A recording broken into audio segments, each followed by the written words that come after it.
Yo, what's up? Hello. I think we got a little bit of webcam being off, or maybe we could just scoot over. I don't know. I don't know. What's up? So wait, should we stay here and you just move the? You need me to move this way? Also, are our mics on? Yeah, I can hear me. I was which gonna means say. I can hear you. Okay. I feel like I can hear myself more now. Maybe I just wasn't talking directly into the mic. Bazinga. Oh, I have the sound on my phone. Yeah, turn me up a little bit, fam. Fam dog. We need to make it so that when I scream, everybody's ears explode. Explosions. Per Brono?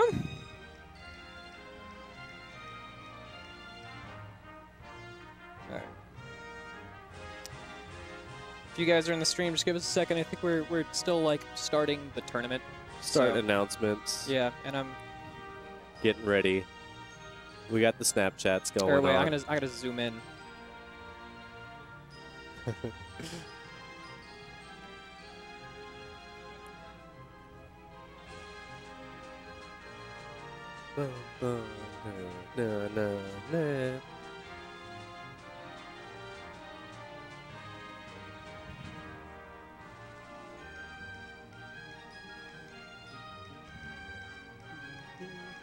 All right, I tweeted it out and then put it on my story.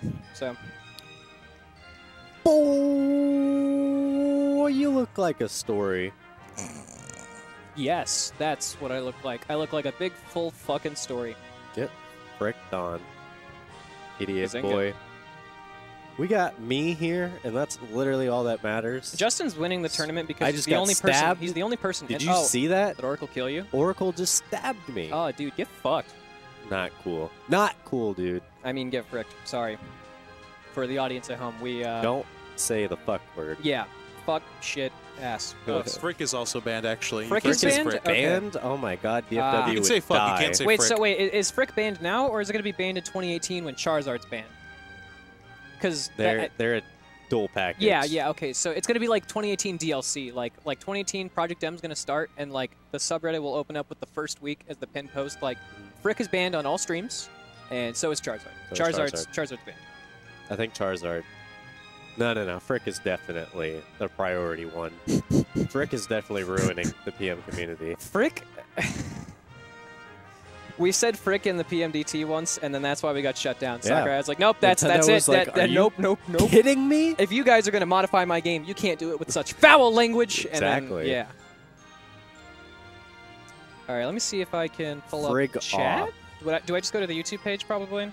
There's a separate YouTube gaming app. Oh, okay. Let's download that right now. This will take a minute. If I could find the Play Store on my phone, I don't know where anything is. Do you know, I did do it. you know where you are? I'm lost. Where are we? Ree! I have no idea where we are, honestly. We're definitely not at in Plano, Texas, at FX Game Exchange Console Repair off of Custer. Nope. Nope, that's not where FX. I'm sorry. What? Oh, FX Games. It's just FX Game. Or wait, FX Games and console. Games and Console Repair. Okay, so FX alcohol and drugs is where we're at. Yeah. FX Spirits, and I can't think of a cool weed word right now. Talking about like the Devil's Lettuce, the. I was trying to find something that goes with spirits, but I failed really hard. I don't know. Devil's Lettuce, maybe? Because I'm an idiot. Let me. Okay, what's the app called? Just literally YouTube Gaming. YT Gaming. You could probably do YouTube. Dude, gaming, YT though. Shokio though. We have no game volume right now. Oh wait, are we in the game? Because there's no volume. They are fighting. Okay. They are definitely rustling and tussling right now. We haven't seen Panacea in a hot minute, that's for sure. Yeah, she's been gone for about a month and a half. Yeah, She I was haven't doing seen her pretty since well I've come back. when she was here. Yeah, she was PR at one point, right? About 9. Yeah. I remember her. I think she was on a PR. That's all I remember. She was on 2 or 3. She's currently in HM. Okay. So even Yeah, I think we have like 5 HMs or something like that, so makes sense. you and 3 others. Yeah, it's you like and 4 me, others. Oracle, Entropy. No, Oracle was active. Oh, was he active? I'm confused as to. Never mind. I was gonna say why did she change? I was gonna say one. I know for a fact that like tons of people in Dallas picked Zelda, and I wouldn't be surprised if Panacea did as well. She actually has Zelda though. Yeah, she like actually made Zelda. So. Yeah, that was her character in 3.02, and then she's. I wonder if she's actually legitimately using Shielda, like that's just what she's doing. I don't know. I guess she's maybe just going for Sheik to get the kills. Even though I feel like Zelda shouldn't have issues with that, I don't know. I think it's looked like for edgeguard scenarios and when there's just Popo out there, because I guess you can down throw forward air, which is really good having a grab kill confirm on ICs.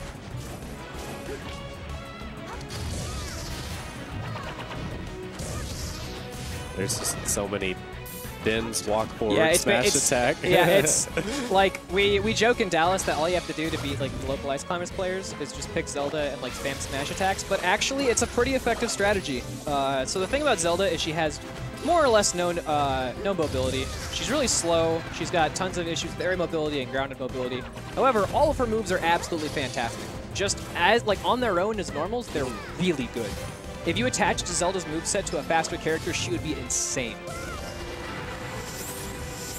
So as a result of you playing a character that has issues approaching when it comes to momentum and stuff, it doesn't really matter if you can't move because you can just be a wall of hitboxes that they can't interact with. Yeah. ICs are all about non-interacting, but in this scenario, Zelda's better. Yeah. Ice Climbers are effectively a minigame, although they're a little bit less so in this game compared to Melee. And Bazinga. She's dead. Freaking Bazinga. Yeah. I don't know. At times, I feel like they could be worse, at least in the... I think in neutral. Yeah, I was going to say their punish game is more interactive, and neutral is a little bit more obnoxious, which I honestly prefer. I prefer PM Ice Climbers over Melee. I think. I don't know. I'd probably have to play Tech Boy to get like a more informed opinion, because like I haven't played an Ice Climbers player that does like all the insane tech outside of Fresh and Friendlies, but like that's not a tournament environment. So how did that go? Playing Fresh and Friendlies. Did you play Roy?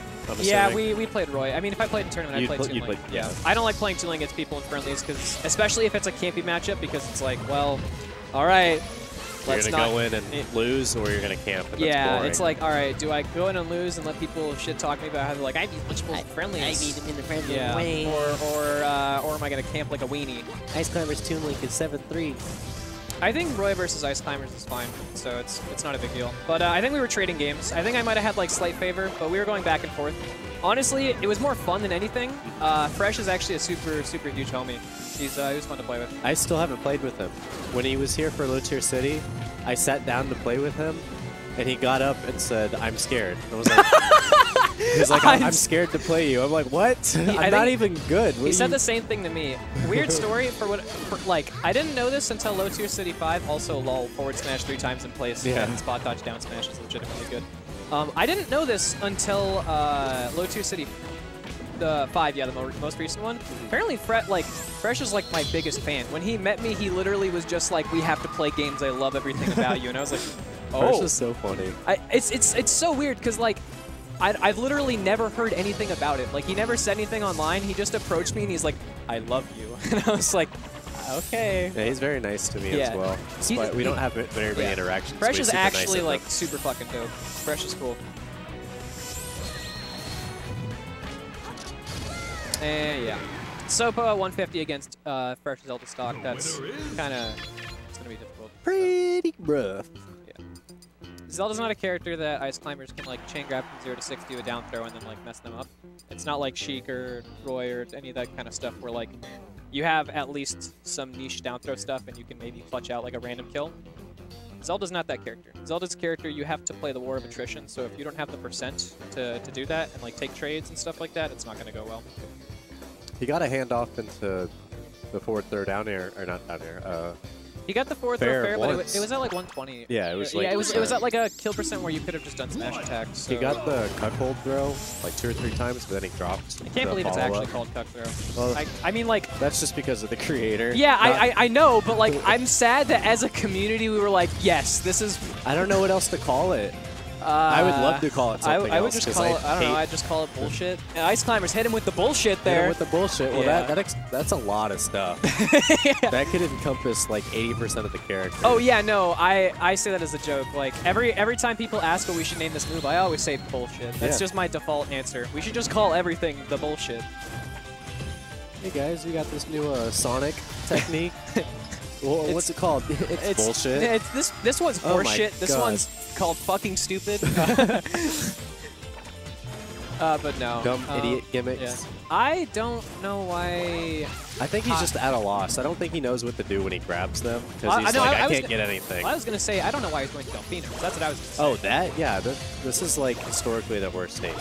This is a stage that I feel like I've probably seen Jake counterpick Hot Pockets to. I don't know. Every Wow, time I hear playful. Ice Climbers players talk about the stage, they like want it removed from the stage list because they say it's so bad for ICs. I remember whenever Bananas was coming out here, we had a joke where like Bananas told me in the history of our entire lifetime, we will never, ever, ever, ever, ever play on Delphinos. Like we played it once, and he was like, I'm actually straight up never going to play that stage against you in my entire life. I don't blame yeah. him. I mean, I don't either. I would love it. But Yeah. Yeah. As you, but as him, they just get camped and there's so much room, and then the platforms can mess up all their stuff. So I have no idea why he's picked this. Yeah, I don't know what's going on. But Oh wow, I it's forgot an even that, game, so forgot he's not that grab doing at too 70 bad. can just confirm the kill. Up throw is insanely good. Well, up B specifically. Yeah. Ice Climber's up throw is still good though. I played Connor yesterday in Melee and he hit me with up B. He was like, I'm so sad because it's just not nearly as good. Fuck you, you have wobbling. Shut up, you asshole. Yeah. Connor's not here tonight. Yeah. Connor, Fortunately. I think he's more or less done with PM for the time being. I talked to him yesterday and he said he was going to come and see how he felt. I suggested for him to try out Fox at PM since I he's think been playing Fox in Melee doubles. I was like, Yeah, you're I not going to get camped if you play Fox. Yeah, I think he should just, if he were to play PM, like, I know he says he enjoys Ice Climbers in this game still. Like, it's not that he doesn't like the character. I still think he should just pick a different one now. Yeah. He should try to find a PM-specific character, too. I would suggest not Fox, actually. Because I think that would mess with his Melee, Melee doubles Fox, when PM's not a huge goal for him. I suppose that's true. Yeah. I would say try to find a PM-specific character, and also not like a meme, like Squirtle, like an actual character. I just think because he only What? plays PM. Yeah, no, Squirtle's not, he's a figment of our imagination. Because he only plays PM at IaB, I don't think it would mess up his Melee Fox that much. Maybe. I don't know. I But, think when Melee players come to PM, I always tell them you should pick a PM-specific character, regardless. I think they have more fun that way. I think trying to play a Melee character in PM, you identify a lot of situations as if it's Melee, and then you get very upset. That's true. Also, that was a little weird. Yeah, that was strange. Anyways, Panacea looking like she's going to walk away with this game. Can't see a universe where Sopo makes a stock and a half comeback at 95. Against one of the worst matchups Yeah. of a player of equal, if not better, skill level. I can't really judge Panacea's skill right now because, you know, she hasn't come to anything. Oh my god, she got it. She went for the goofy shit. She did the transform shit where you can explode Dins, but what she did is she put a Dins right on top of Hot Pockets, like above his shield or whatever, and then jumped into him and did transform. So then Hot Pockets' instinct was to shield. I gotta was punish he this. grabbed, and then while he was holding Panacea, it just exploded. Oh. Like, I'm 99% sure she probably meant to do that. Like that seems She like does something. a lot of tricky din stuff. Yeah, I was gonna say it seems like something that would be intentional. So that was round one. I actually play Panacea, but they will probably have me commentate another match or two before that happens because it's not in a huge rush. Play now! If you have an open match and you're not playing it, you will be stoned. If I'm not Immediately. on commentary, I usually try to play my matches ASAP. Actually, Yeah. I appreciate TOs and I try to not screw up their tournament. I am always immediately on. If I like just played a Wow, we set, got- I might take a few minutes. But Oh, I What's forgot up? to switch that. what? Did you mess up? I didn't want Burr to play Jam round one. Oops, is that not supposed to happen? I did fix it, but then Oracle entered like 30 seconds before bracket started, and then it went back to that. Oh well. I'm sorry, Did Burr. they play last week or something? No, they just have played a lot, and Burr really hates Wario.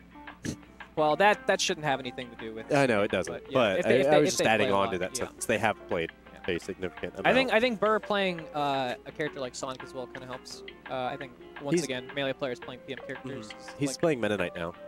ooh, He's fun. bouncing around. He Meta likes Knight's a good Meta Knight at the moment, which is good. He picked a pretty decent character.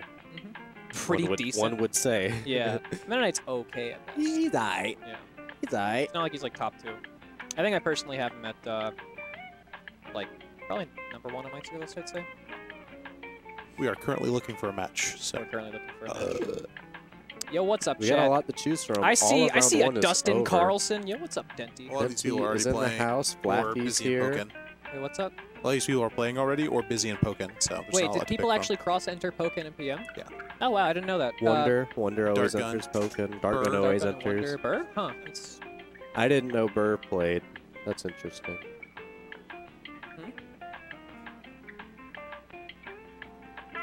Ian, who did Wonder play? yeah, Meta Knight doesn't even have a shine, so he's like What? at least He at played least Fox. lower than mid tier. For sure. nice. Uh, I don't care. wait, do I need? Am I supposed to? I don't know what's going on.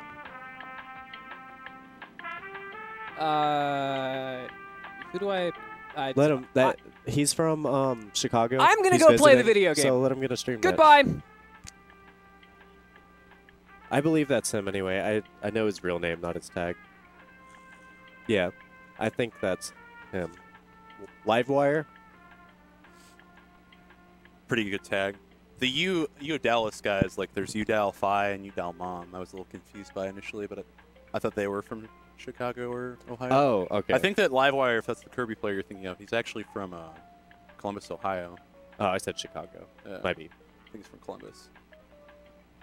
Oh, Close. oh, Enough. poor Aggie. Yeah, I think that's his tag. I know his name's Dylan.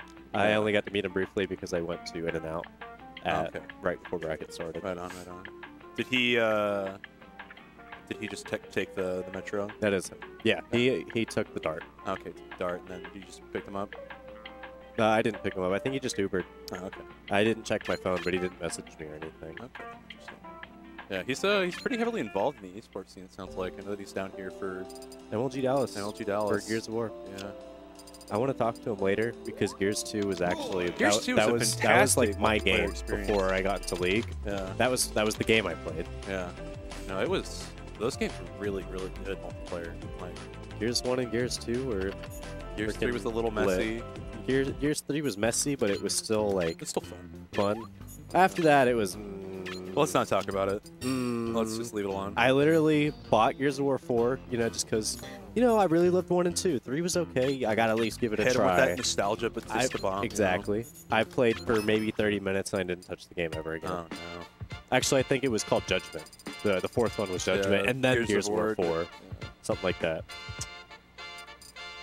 Alright, what's going on? Kirby. Okay, I was gonna say, but we're not getting the rematch here.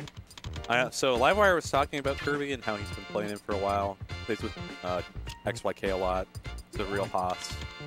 Big fan of XYK's movement and style.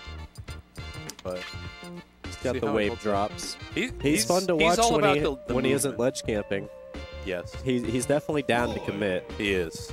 His set with the Doctor was just like, ooh, that was something else. I watched him at Smashadelphia. He played against E2XD, the Link player. Oh, I imagine he just And didn't want to play with that. It was a game 3 set that was like 30 minutes long. I'm not surprised. It was ridiculous because they were both just hardcore camping, obviously. Yeah. XYK's on the ledge, E2XD's on the top platform. Yeah. It was a Interacting drag. with Luigi is understandably annoying, Mhm. but like, please, like, don't make us do that. Camping on the ledge is not fun. I don't enjoy it. I want to have fun and interact with I'm a player and a competitor. I think there are two different things there, I'm definitely a competitor, but I want to have fun too. Yeah. And I don't think I could ever push myself to camp that hard to where I'm just not even having fun. Yeah, like, both of us camped bananas out last week, but we camped them in certain ways, I feel. All right. Livewire being able to open things up here, gets the hammer. Always a pretty good tech call. Oh, God. Oh, no! I didn't know this was I mean, I'm sure that's a DI mix-up, and he's just mixing it. Oh, my God. But I didn't know that was a thing. That was wild, honestly. All right. Trying to crouch cancel his way through there and catches him coming out of shield. Oh, man. Hammer is surprisingly active. I didn't know that. It's big, honestly. It swings like 432 times. Oh, wow. And then it's still out there. He's dead. All right, Livewire. He's holding down. Yeah. That was the... You're not going to hit me DI. Yeah, it's like I'm just going to down tilt you or whatever, and then... Yeah. All right. I'm surprised Lunchman's going so deep with these aerials. Like, he'll actually just go up there and beat him with that aerial. But it seems like Kirby's able to get out of a lot of that. Like other air or even up air sometimes. Oh, no. Yeah, Kirby is definitely an awkward combo weight in general. Yeah. And I don't know how much of Kirby Lunchman's played against, so he's probably not there's really super into it. There was like Laser Kirby back in like LK, the Peach player, used to play Kirby in 3.02. Really? I didn't know that. Yeah. I also didn't play 3.02. Oh, yeah. But there was him. There's Oracle Standby, Blueberry Yum Yum. Yeah. Classic. Shoutouts to Blueberry Yum Yum. We might see an appearance tonight. Yeah, I'm excited. I love playing against Rob's Kirby because I play Ivysaur for that matchup and I do my big getaway vines. Oh my goodness. Oh, what the reverse.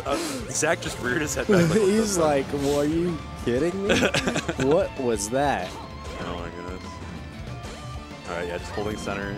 You know, he's just waiting. Oh my goodness. Ooh. That was a quick little string. I like the approaching down air to like pop him forward, because that forward air would have sent them too far. So we got an extra forward air off of it, which is cool. All right, so Livewire kind of getting his lead swung away from him. Lunchman's doing a lot more proactive down holding, which seems to be helping out him. I love that that's one of Zach's big tips in neutral is run up, hold down. Oh my god, down air almost just destroyed him. Yeah, run up, hold down to just observe is really good. That's zesty.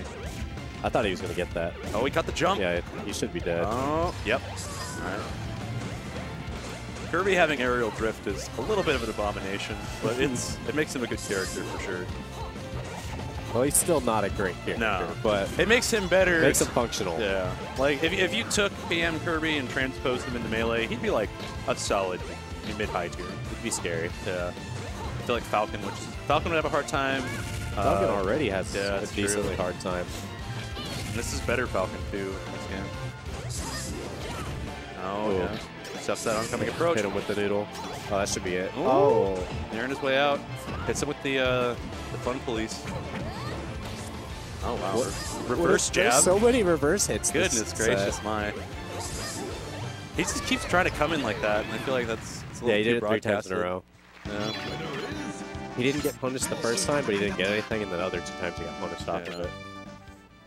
No, he's putting up a good show. Lunchman definitely looks like, I'm surprised Lunch isn't going like Toon Link for this. Maybe he just wants to have fun. Yeah. You know. Give the Added Stater the Roy, you know, see how it goes. And I imagine Toon Link Kirby is probably a very boring, I'm just going to run away and press down B, throw a bomb at you a lot. I mean, that's a lot of Toon Link matchups, let's be frank. Which is why Lunchman doesn't enjoy it. All right. That seems to be his main option to get out of the corner, is the sideways side cutter. Yeah. I mean, reverse back here always looks so sick, except when it happens to me. Yeah, then it's just it feels bad. Oh, yeah. Oh my gosh! Having a little time. I did not expect that to hit. Yeah, I was very surprised. Oh. Yep. Honestly, like, Zach's so quick to sniff out a shield or a situation where he can get a grab. Yeah. It's so scary. There's zero hesitation in this play. And it's like he always knows what you're going to do, and it's scary. All right, the taunt back. I like it. Oh, the double! Oh, the double! The double. He's saying that the taunt in his head. You know he is. He is. He knows all the words. Oh, God. Oh, my goodness. Okay. Okay, no taunts. I understand. I want to keep this close. He's doing a lot more like with his jumps right now. He's definitely just like seeing if he can engage anything with them. Because multi-jump characters, it's like you can just use those so heavily. Yeah. It's like, well, I'm going to try to bait an option. No, I'll try to bait it again. You know, I got 5 more of these. It's fine. No, it's like for Puff and for Kirby both, like not so much Puff in this game, but definitely in Melee. Like that's a big part of observational movement for her in a way that a lot of other floaties don't get with their double jump. Because, you know, you have to commit to so much with a jump for like Peach, with Luigi, you know, even with Marth sometimes double jumping is kind of scary. Yeah. But like multi-jump characters just get a huge boost in their ability to look at you. It's like the difference of dash dancing. Instead of like dashing forward and crouching, they're just kind of like just covering jumping and observing you while they're jumping. That was a good punish out of shield.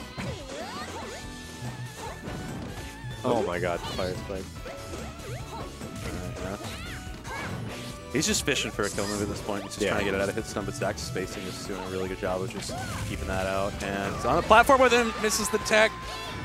Big eyebrow raise from Lunchman. I'm not sure he could have done much there anyway. No, maybe tech away, but even then, it's like you got to hit that down throw timing.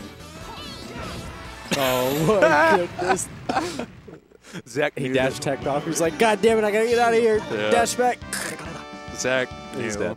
Zach was like, he's on a platform. What a Kirby's, Diddy Kong's, that's definitely just a Kirby and Donkey thing Kong's to do. do. They dash attack off.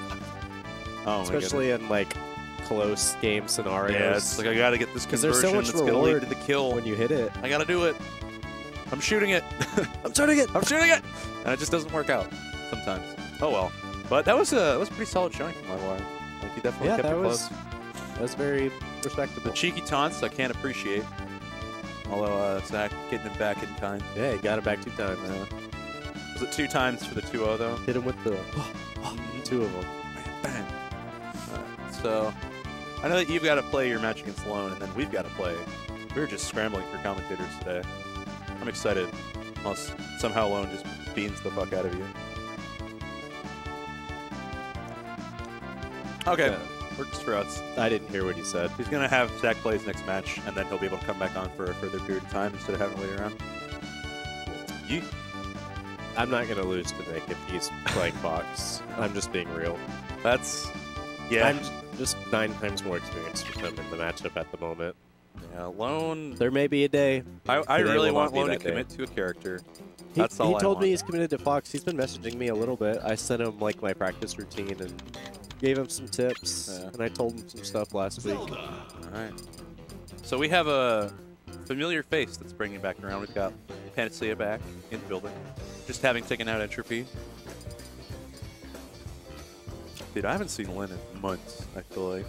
Yeah, She it's has been not about been a month and a around. half, 2 months. Maybe more than that. I think don't it's been remember. more. It's Time been a long time. flies. All right. Maybe Zach's just going all Roy today.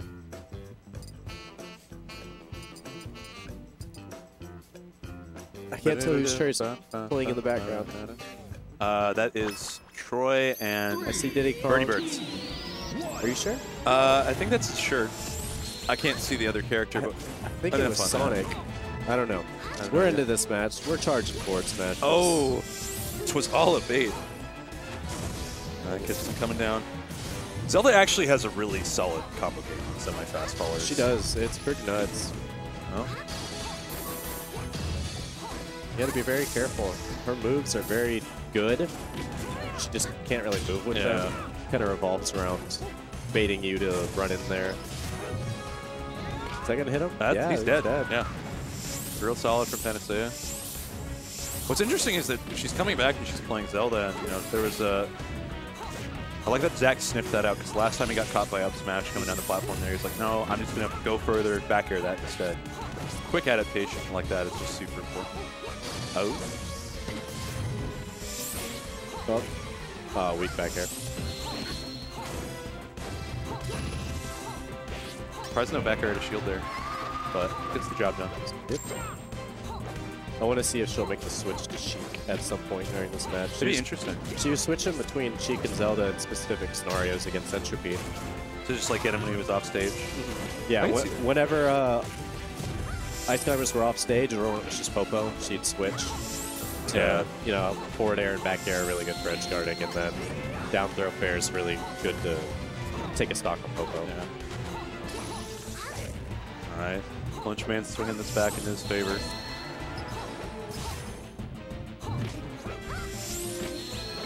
Oh. Yeah, could just. Oh, golly. Yeah. Zelda has decent drift, but I'm pretty sure he could just like ledge hop down air. Yeah.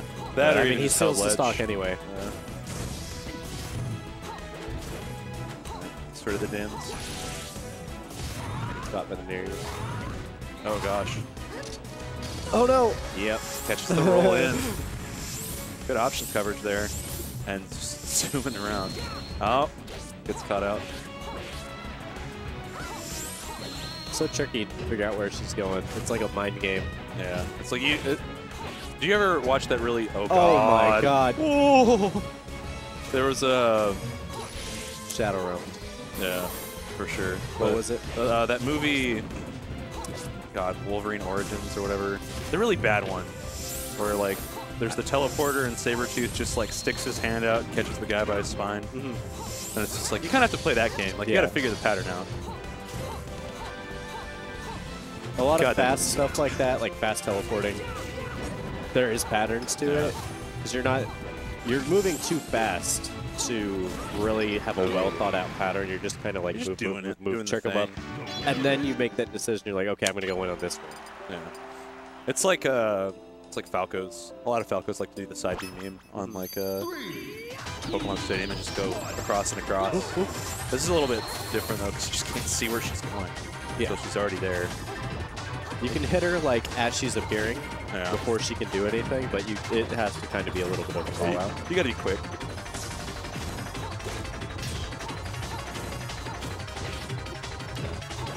Interesting stage choice. This is good for Zelda, however, this is also one of Roy's best stages. This is FD for Roy, or FOD for Roy, pardon me. No? Good patience on the ledge there, just taking the time to reset. Oh, not bad. Using the side beated flank. Get the dibs out of here. Oh, soft hit the back. That should kill. Yeah. It's the refresh. Zelda's actually got one of the best refreshes in the game. That carried over from melee. Like, it's crazy how good she is at just holding him. Oh. Which is particularly good against Roy. Unlucky. He does not like to hold ledge holders. No. Those dirty down holders. Although Roy is probably the dirtiest of down holders in this game. Yeah, he's definitely up there. I like the attempt to grab the approach there, but oh.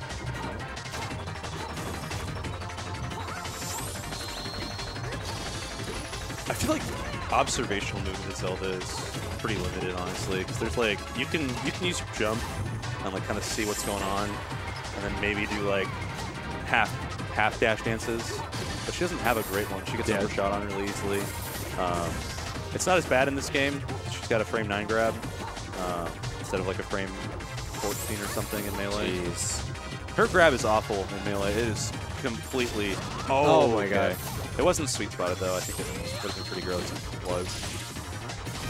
But she actually has a grab game in this game. It's pretty monstrous, but yeah. Definitely helps that all of her moves are really powerful. Yeah. All of her aerials kill.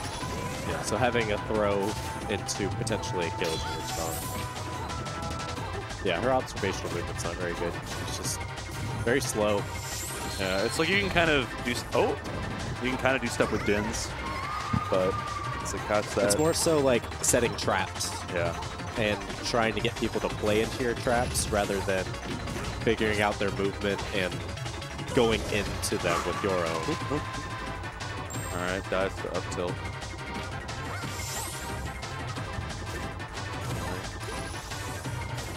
And it seems like there isn't much distance for kind of Saya to be able to set up those traps here, because like Roy can just kind of be on top of her.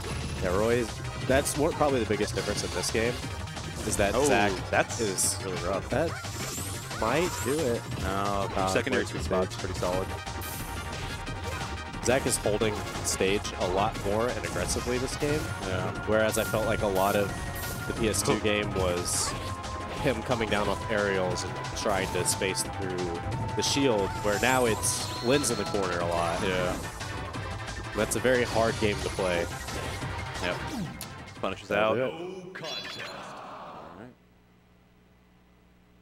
And it'll be that.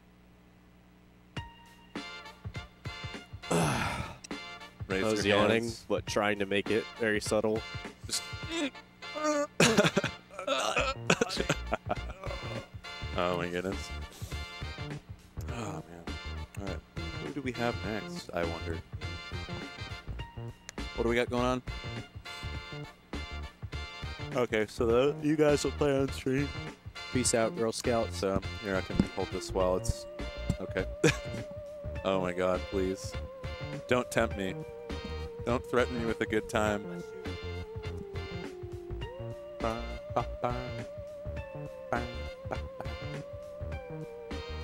Hello. Alright. Oh man. You definitely Shadow Realm Panacea there a few times. We were just having a friendly conversation for most of the set. No, I just mean like some of your combos. Oh. You definitely Shadow Realm the hell out of it. Whoops. Let's see here. Oh my goodness. What is going on here? I am opening up chat, so.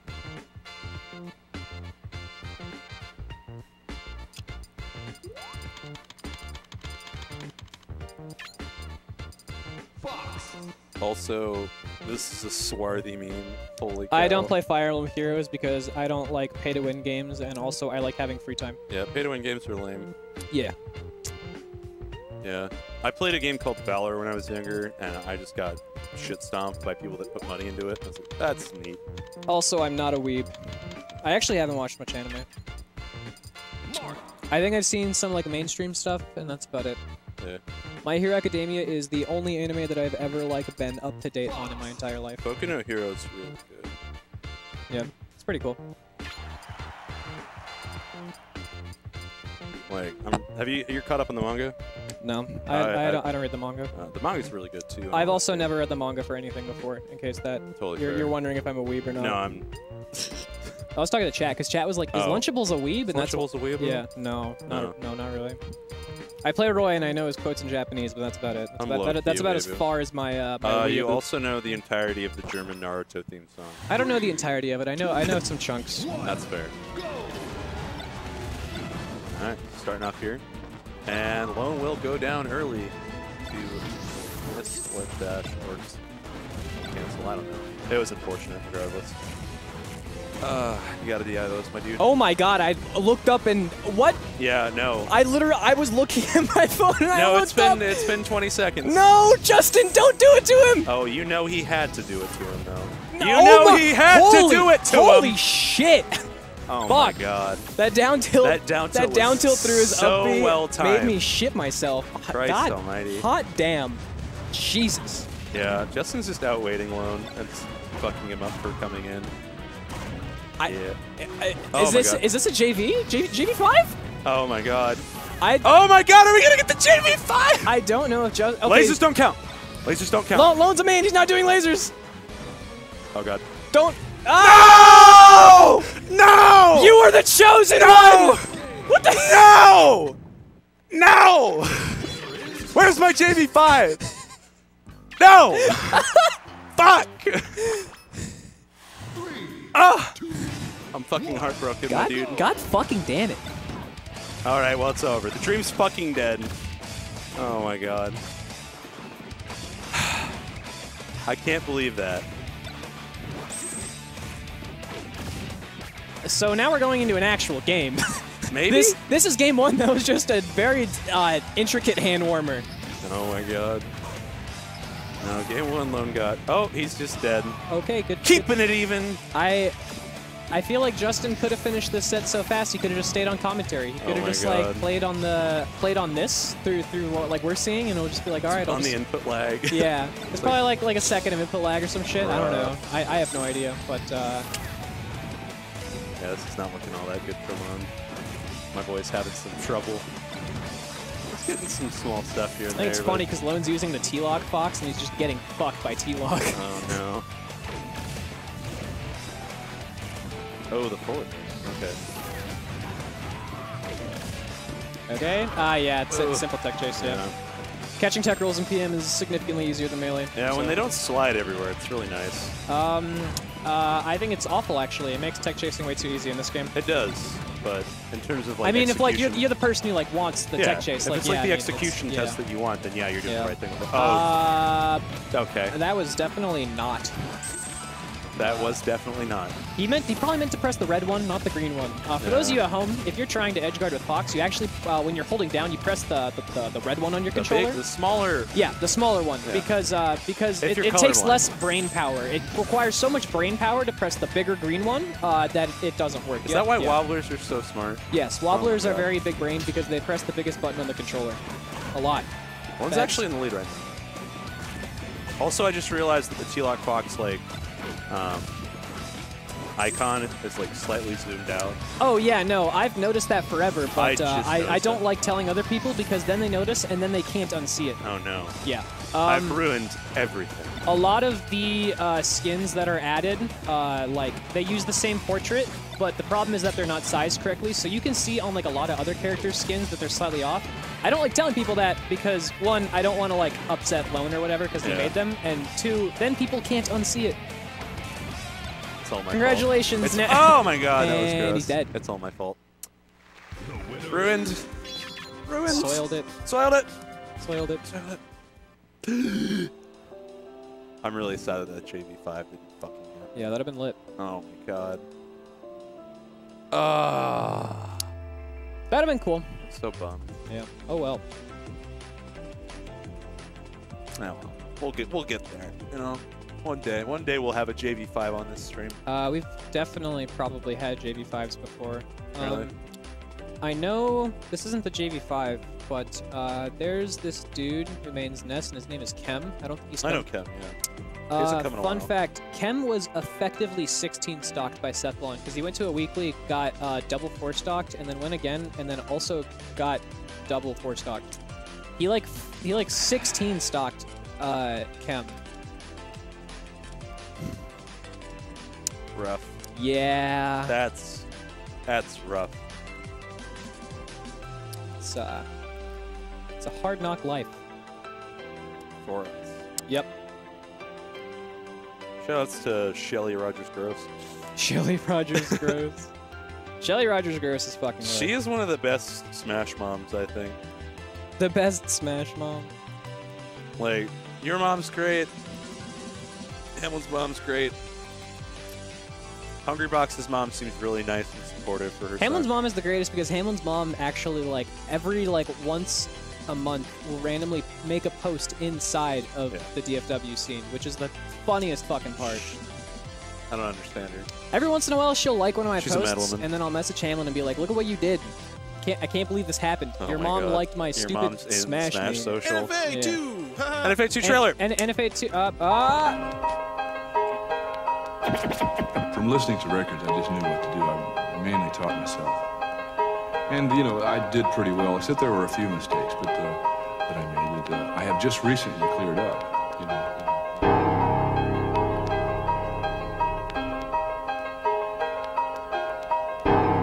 I'd like to just continue to be able to express myself as best as I can on the instrument.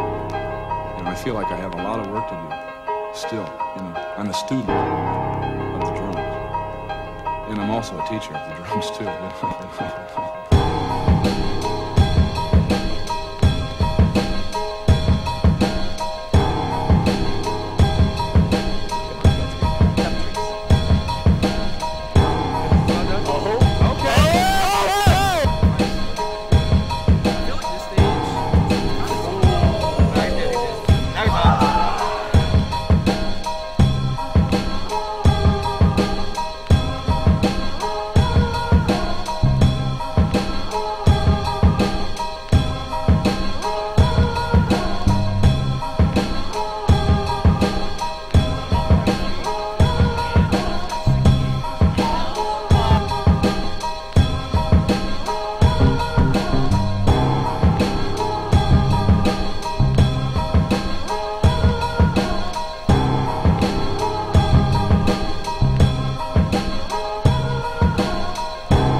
All right, hello stream. It's just me. I'm commentating with this guy, but he's actually not going to say any words, so I'm still solo commentating. He's just going to be here, and he's going to make facial expressions to react to. You're just going to play Hearthstone while I commentate, and every once in a while you'll be like I summon, and then like Frick tempoed rogue. I haven't played Hearthstone in like 2 years. So That's I fair. don't remember shit. Yeah, I'm gonna be playing a deck and then complaining about my opponent playing the same deck. Do you play a top meta deck or some shit? I do. That's good. Maining top tiers is good. And also, we have no game sound. That's a fiction. Hmm? That's fiction. Yeah, video games were fiction, actually. Are you real? No. Ah, I found it. Reality. Reality Stone. Oh, I'm so glad Reality Stone was nerfed.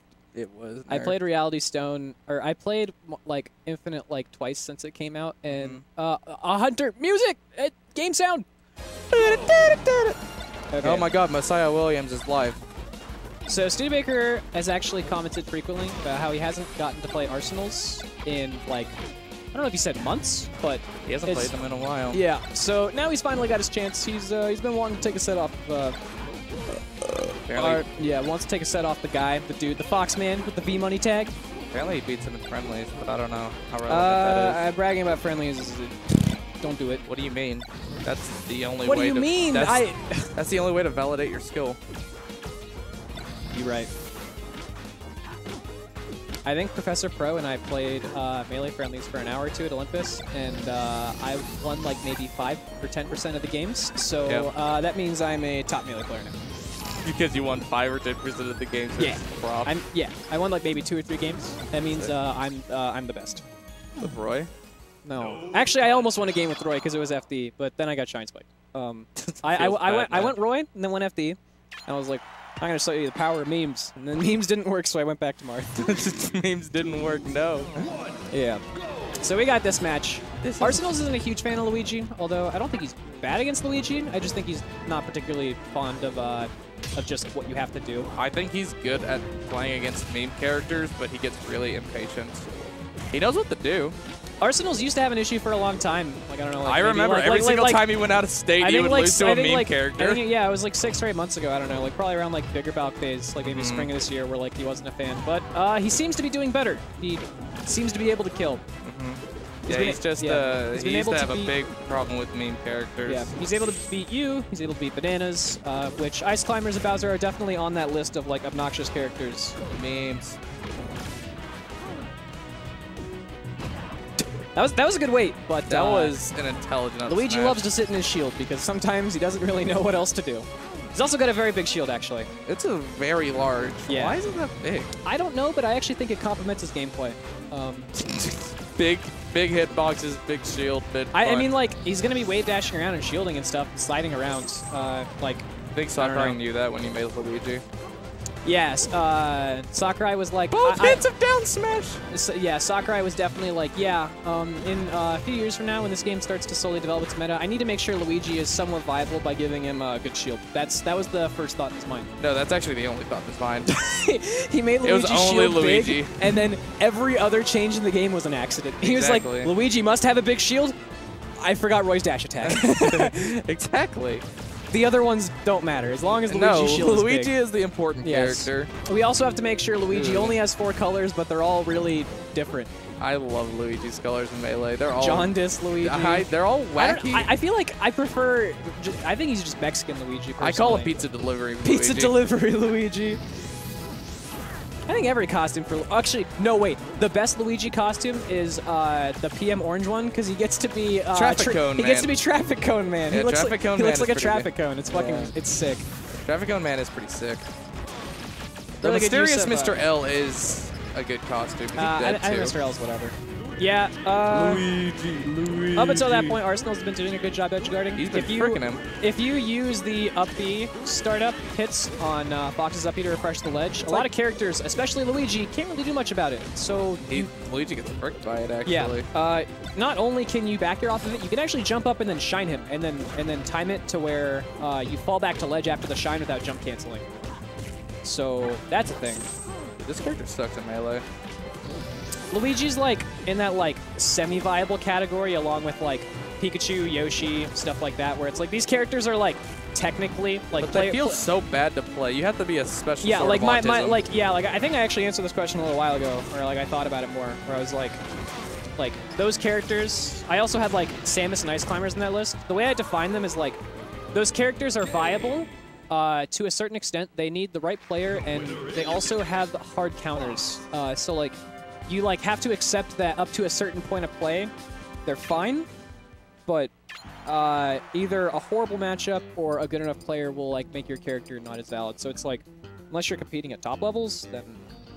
Yeah, Samus gets fricked by Doug the guy. Samus doesn't like Doug. She doesn't like Sheik.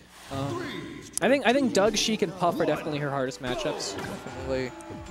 I think she loses just to like Space Animals and Marth as well, but I think those ones. Well, Marth theoretically on paper should be horrible for Samus, but results. Theoretically. Results show otherwise. Yeah, Samus players kind of frick Marth players. I don't know about frick, but they definitely do better than they probably should for what the matchup's supposed to be. It's because all Samus players are very smart. Yes, as we talked about before with the big brain claws and the A button, Samus really likes forward tilt, jab, and down smash, all of which can be done with the A button. They're all so, cool. Yeah, they complement her big brain gameplay. I do love big things. Like the Big Bang Theory. It does have big in the name, so I'm probably a fan. Yes. Babuto. Bazingo. Bazinga. Hey, Chad, are you gonna Bazingo? That's my seat, Penny. Ba-ba-ba. Ha-ha, laugh track. I'm gonna stop talking about Is that how you do it? We're stopping the Big Bang Theory now. You That was sure? it. That was our 30-second Big Bang Theory segment. Now we've got Are you Luigi. Absolutely sure. I don't know. I don't know anything. Oh, dude, if I like continue this like autism speech, the Studebaker's gonna watch this and he's like, God damn it, Jake. Does Studebaker want serious commentary actually? I don't know. Because I know he tries to serious commentate. Actually, okay, Justin did win the last game, right? Yeah. I was gonna say, hey, Em, update the score. Justin won the last game. What are you doing? Yeah, and this is your job. You get paid a very small amount of money to do this. Why are you slacking? Is this a tutorial? This is a tutorial. Tutorial how to be Hunter. How to be the Emlian God. How do you think this matchup is in this game? I think Fox still wins, but it's definitely by a smaller amount, I would say. Oh yeah, he doesn't have very good. Luigi's better, have the best Fox is worse, like just standard stuff. Yeah, it's just the state of the game. Luigi's recovery is a little bit better because yeah, he's got slightly more aerial drift, although it's pretty minor, but he's got a little bit more to my knowledge. He can grab. Yeah, he definitely does. And then down B's better. You don't have to charge it. Side B grabs the ledge of side B.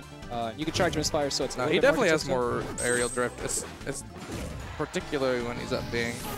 Yeah, I'm pretty freaking sure.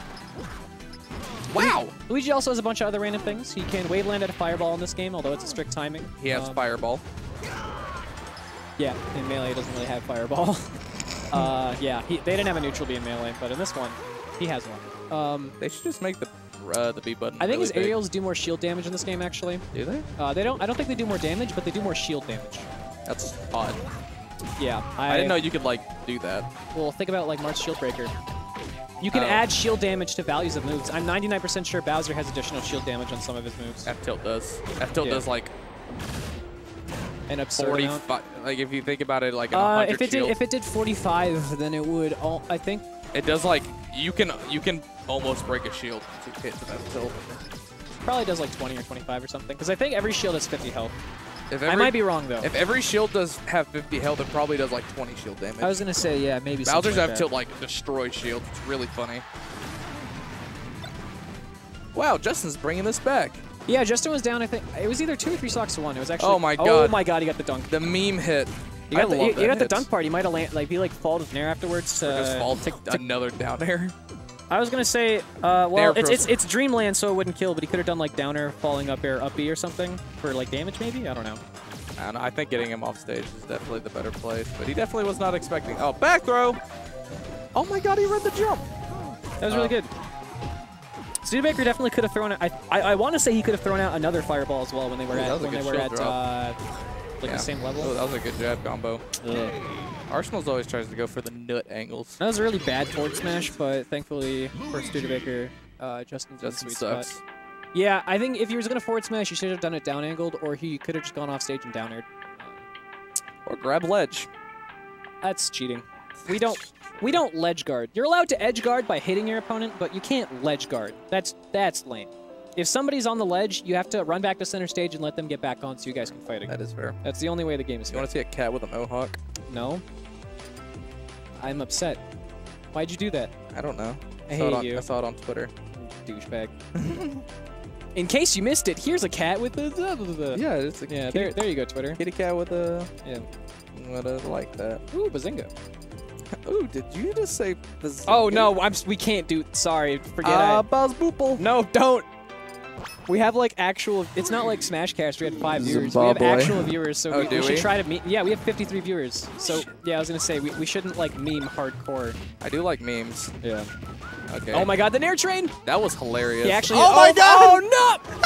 That was actually. I think if I could like make a Giphy cat, that was the most like Fox Luigi like matchup nutshell. Like Fox oh my like God. carries Luigi Just off the Nair stage. shining across the stage. Yeah, like sets him up to it's for an edge guard, and Dude, then. Justin is pissed. He's probably keeping his composure, but if he's pissed. I know Justin. If he loses, I will tell you right now, the first thing that he will say, like when I ask him, I will ask him about the match later. He'll be like, yeah, like he'll say like I lost because of that, and like he might not be wrong. But Did you see that? This is amazing. Oh, the fucking Mr. Sanders. it does like 14 damage. Yeah, it does way too much damage for. No, for it needs to do that much. I wish it did like 20. I wish it broke shield. It broke shield. Okay, it should be like Zelda's down tilt in melee, where it or it's probably the same in PM, but where it meteors on the ground. Oh yeah, meters on the ground. That would yeah. be it. So he could do like down tilt, down smash. Wait, you can't make down tilt too powerful though, because if we hear the noise too often, then it won't be as funny anymore. That's true. Also, Justin definitely could have whiff punished. Okay, I was gonna say he whiff punished with a grab into up throw up earlier, and I was like, you can just up smash. Dude, I know Justin is livid at Luigi. Okay, can I just say something? I really missed the 3.5 announcer for Luigi. It was the 3.6 beta. Luigi. Oh, that's what it was? Yeah, Luigi. 3.5 was Brawl. We only had Okay. new announcers in 3.6 beta and then 3.6. That was almost a saucy combo. Yeah, if Arsenal's rolled in like Studebaker was trying to condition him to, that he probably would have upbeat him, or maybe just grabbed. I think he was fishing for up B. He's playing the neutral well. He's getting a lot of grabs. He's getting a lot of punishes. That was good. Arsenal's like staying in his shield, not getting tricked by the double aerials. It's So definitely like some Luigi 101 shit. Justin's definitely been like winning this game, but Studebaker's been winning the meme game. I mean, I think that's more important. High angle, not high enough. Yeah, I don't know. That was a really hard position to recover from. Oh no. Nothing. Ooh, second hit only. Beat out the Nair. We got a game. Justin, realistically, probably should be at like 2 stocks something % right now. But you know what? We forget that happened. We deleted a stock. We pressed Control A and backspace. Backspace. So the second stock, Stu just like fricked him up. oh, shine him! Oh my God! If Justin air dodged again, I would have been so fucking pissed.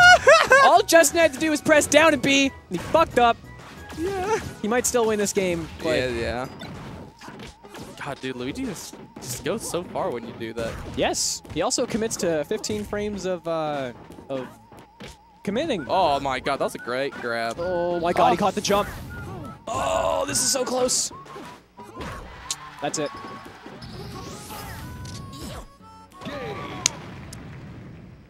Frick Luigi. Well, that's definitely an Wait, upset. okay, look on Twitter, everybody, if you're following Justin. No, don't. That's, oh God. Good job, Stu. Yeah, I mean, yeah. Other So- than the stocks like you just memed him to death, you were playing well. Refresh Twitter. He's not gonna tweet immediately. Usually he tweets Probably. after. He usually tweets after the Okay, tournament's everybody, over. give it about 3 hours.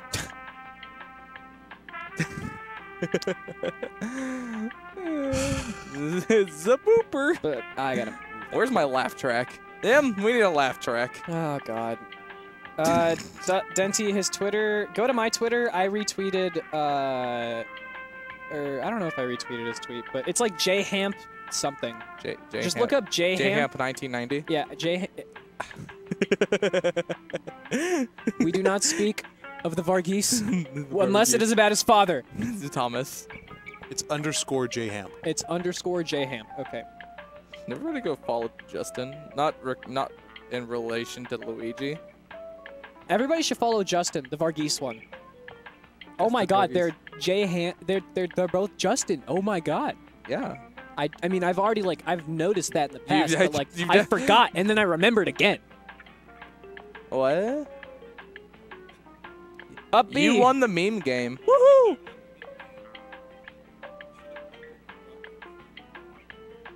I was gonna say there was a point both on last stock where I just screamed and I was like, "Press the B button!" And then he got meme. He was too scared of memes, and he should have been, and he was right to be. You're playing pretty good though, other than the memes. Who's Twitter? JHam? Yeah, JHam. Underscore JHam. Man, I'm so tired. Bowser was trying to. Yeah. Did you play Apathy yet? Yeah. Who won? He did.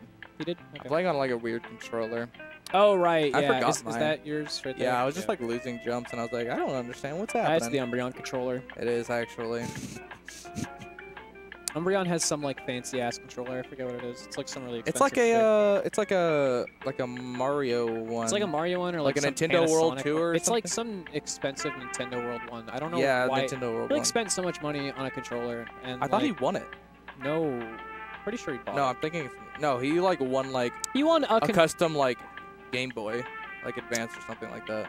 I think he won. Or Pokemon. I know for a fact that he got an early edition of Gen 2 or some shit because he won some Gen 1 tournament or Dude, something. he was really good at Pokemon apparently. That's weird. That's crazy. I can't wait till he goes and lives off of an island off of Italy like he always dreamed of. He went to Europe, but he's oh fuck, I can't post links in the chat. That sucks. He went to Europe and he's back at the moment because he's got to do some stuff and then he's. Yeah, I saw he was in Pennsylvania. Yeah, he went to Europe, did the. Zach, say something in chat. I'll mod you. Oh, can you mod me? Why not? I'll promise I'll never show up in the chat. Okay, I talked in the chat because if I say something, then I'll get mod and then I can post links. Because I tried to post the link to the bracket, but I couldn't. Woo! Don't worry, I'm gonna go say something in the chat. Watch out! I'm modded now? Watch out, chat. Safari can't open game. I'm mod. All fear me. Okay, is it on the Tourney Locator one? Is it on Tourney Locator YouTube page? Yeah, it's on the Tourney Locator YouTube page. It should be their live stream that they've got going right now. I found it. But the thing is, you can't check chat unless you have the YouTube gaming app. It's like its own app. Or at least... Oh, wait, no, you can't. What the fuck? Arsenal's told me that I had to download their, gaming app. I'm gonna kill you. I hate everything. No, man, it refreshes pretty quickly. All right. Well, we got Fury versus T-Lock. We don't... Okay, there you... oh, okay. There we go. All right. We did There we go. Cool. Lunch, tell Studebaker Tyler from Fairbanks says hi. I'll tell him later. We will when we see him. I'll tell him that Tyler from Fairbanks said, I fucking hate you. Oh, wow. That's... Yep. Let's go, Fury. Yeah. Says Jeremy Frederick. Oh, wait. Oh, yeah, Fury said he was going all Peach and Falco today. Yep. I don't know why. Fury has a character crisis. I'll definitely say that for sure. Fury plays, 5 characters or some shit? No, 6. I just don't... Hey, Sethon's in chat. Hey, hello. Yeah. Sethon was actually in chat last week. Sick. But yeah, Fury has a character crisis, actually. He plays too many characters. I don't... Dude, his Fox and Falcon are fine. I think it might just be a thing of where yeah, no, I think he fun. should stick to Fox and Falcon. He should. He's had conversations where he's like, oh, I can't beat Arsenal's in the Fox Ditto, so I'm gonna pick up a new character, and it's like, well, what? Stop! No, I don't know why you're doing that. Just they're warming up. They're C-stick downs. They are. Luigi's C-stick down's pretty good, but not as good as Peach's. That's for sure. I mean, Arsenal's is pretty decent at the Fox Ditto, but I mean, he's pretty good at it. Yeah. Fury is dude, he's it's like good enough. Fury's good enough, and 2, Fury and Arsenal's the sets are still close. I don't think Arsenal's shuts Fury down really badly or anything. Yeah. So I know Fury has a Fox, Falcon, Marth, Ice Climbers, Peach, and Falco, which is absurdly too many characters. Ice Climbers. Yeah, he plays Ice Climbers. His Ice Climbers is actually good, actually. Yeah, his Ice Climbers aren't like a gimmick. Like He knows the...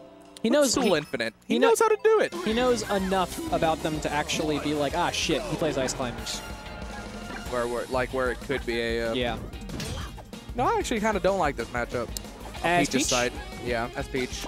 I can't say I've ever thought to analyze this matchup. I want to say on paper, just like on my like which character's better list, I'd say Peach wins. Yeah. But I mean, the thing that she can do, she can just do the float cancel back air meme.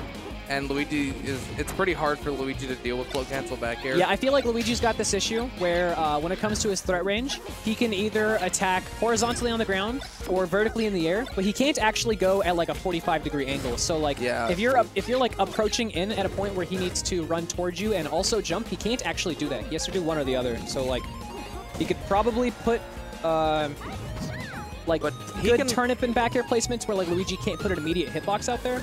Yeah. I don't know, in like practice, I find it kind of hard because it's kind of hard to beat Luigi's hitboxes sometimes. Because like Nair really isn't that good against Luigi. You have to do like back air or forward air. And like Luigi can just like kind of react to like coming in with like a short hop fair, and that's like pretty quick. Kind of hard to do, react to, like sort of with it.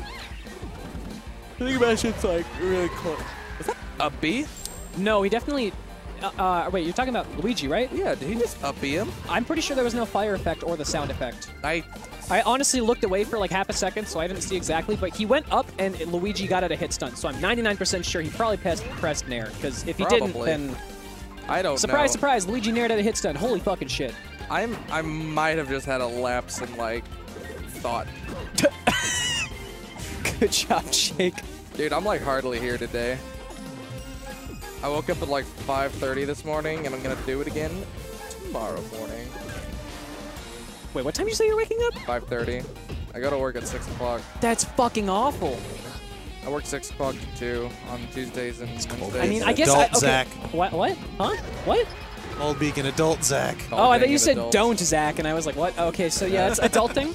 Depending on your sleep schedule, you could probably like make that work and it'd be fine, but going to IaB plus that sounds like hell. Yeah, that's why I'm like, Also, this week- is not winners. Is this winners quarters?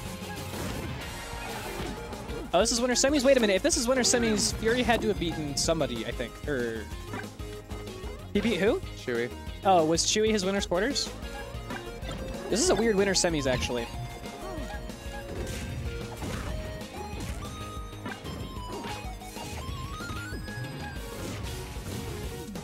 You know, I'm not going to lie, I'm a little bit surprised Fury's actually keeping this close, considering this is a melee matchup, and Fury's Peach is, like, honestly, only really a doubles thing, actually.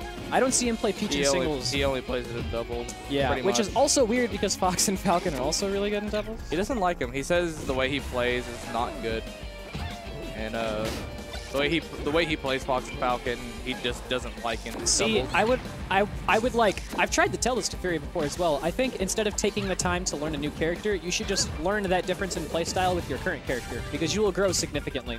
Whenever you're like trying to improve at the game and you're more at like a mid-level, like if you're not even like on the like PM like top 50 rank or whatever, you should probably not be playing more than 2 characters, preferably 1, because like you're gonna spread yourself too thin, and unless you're like, I wouldn't even say until you're like a top 20, 30-ish player, honestly, for this game, you really don't need to be picking different characters. Like, oh, that's really good. Yeah, no. Yeah. That's fair. Maybe if you're like a Pit main or some shit. Pit, like, Olimar, Bowser main. Yeah, some shit like that. Like, you know, like Kirby, Yoshi, that tier of like, God, why the fuck did you do that? Dude, like, I picked Bowser, and it has just sucked me into an endless void that I cannot get out of. Bowser's never gonna... Oh, he beat himself. Bowser's just here to stay. If you hold R in the character select screen, he starts as Giga Bowser, though. And that might be the buff that you need. Bowser's pretty good. But he just gets, like... He actually just gets demolished by Wario Man, so it doesn't really even matter. Wario Man's definitely significantly Dude, better than Wario Bowser. Man actually destroys you. It's not even funny. You know how Wario Man happened, right? Yeah, it was like the beginning of like Turbo Mode or something like No! that. Or what was it? Okay, so the story about Wario Man minus? is... So Wario Man was added in 3.6. Like, he was in the game, but like, he was just like vanilla Brawl Wario Man or whatever. Yeah. The reason he's different in PM is because around the time that I joined the development team, I was working on Project Meme to learn how to like mod the game and stuff. That was like my like excuse to basically make a stupid game so I could learn the tools so I could actually be in the dev team and be useful. And then like there was a point we were waiting for like 2 or 3 months before 3.6 was released, and like we'd basically done more or less all the balance changes and everything. We were waiting on some stuff from people who could only do very specific things, so like we had to wait on those people. So SOJ and I were like, man, what the fuck are we gonna do in the meantime? And SOJ's like, dude, Project Meme is dope. We should just make Wario Man into a Project Meme character. So SOJ and I just spent like a month or 2 straight thinking of fucking incredibly stupid ideas and just slapping them onto Wario Man. Like, SOJ came up with the idea of Wario's side B being his brawl down air, but like sideways, so it like goes with his head, and it's also a misfire. And then I said that he should have a shine, so he can actually multi-fart. Yeah, I know about he can fart spike I was about people to ask. Yeah, no, that was my idea. I was about to ask who came up with multi-farting. There was a bunch of funny shit. SOJ honestly did more work than I did. However, I'm very sad this idea couldn't happen because I don't think either of us really figured out how to do it. But I wanted Wario Man's forward smash to be he spawns the soccer ball item in front of him and kicks it. So he's like, it's like he's kicking a soccer ball for a goal or whatever, and then it'll just be like a one-hit kill and fucks you. That would be hilarious, actually. Also, yeah, Wario Man used to have a wobble because we sped up his pummel and didn't test it, and then in the 3.6 beta version of him, he just okay, so what we did is we made ding ding ding. Okay, ding, so ding, what ding, we did is we made his dash grab go across the entire stage, and the thing is we also added the code from Ike's old Cybe where if you just like held B or whatever, it would automatically like swing the sword whenever you get near them. We added that to his grab. So Wario Man holds Z, dash grabs across the entire stage, and it just automatically grabs yeah, and if you hold when Z, and if like you're in his range, he automatically grabs you, and then you could mash A and wobble. It wasn't even a rhythm, you just mashed A. That's hilarious. It's fucking hilarious. Dude, one of my favorite like meme things was from Brawl Minus. Also, Fury 1 Game 1, nerd. One of my okay, it was from Brawl Minus, and with Wario, when you down speed as Wario and Brawl Minus, he shat a rolling crate. And you could sit on top of the crate and forward smash either direction, and the crate would just go. I remember seeing that shit. That I was fucking love sick. that. And it would just murder people. It would do like 45%, and it would just demolish people. That was also, my favorite Brawl Minus. I want to say Wario Man's down B also has a rest very deep in, or it's either like, I think it's his taunt. Inside. There's like a rest hitbox like on his ass, on like one of his taunts or like his down B. I forget. Well, his down B would make sense, would it? But yeah, Wario Man is a very special character in my heart. We will always remember him. Wario Man is great. I love Wario Man. I gotta play Wario Man. Oh my god! He almost exploded. My life flashed before my eyes. I'm not even here. You're not even here. You're lost, Jake. Go home. Well, I'm not there. Ah, but I'm here. You're not in the game, Jake. Have you ever been in the game? Are you one of the people in the stadium crowd watching Luigi versus Peach? I'm that yellow guy down there. Did you pay tickets to go watch Peach versus Luigi? Because if you did, we're gonna have to have a talk, son. I'm gonna have to talk to you about the birds and the bees. Well, what if it was free? And why would you go? I don't know. For what it's worth, watching an Italian man beat up some lady in a dress would be kind of neat. Okay. My chair? I'm sitting like a freaking dingus. Big, you're sitting like a idiot. I'm dying. You're gonna die. Random note on that gameplay. I liked that up smash by Stu because Luigi's head's invincible. Ah, yep. Yeah. Oh, yippee! Yeah, catching Peach's landing or like her floating by like wave dashing and up smashing actually seems pretty effective. Oh my god, down angle left tilt's a move in this game. Dude, I didn't know. It has zero knockback in melee. I didn't know that until Stu told me. Yeah, it's really funny. Why? That doesn't make sense. Technically, it's got like some random funny uses because you can like wave dash towards the ledge, down angle left tilt like a falcon that can't sweet spot, and then because it has zero knockback, it'll reset them. So then you immediately run off and down air them after that. But like, it still just has no knockback.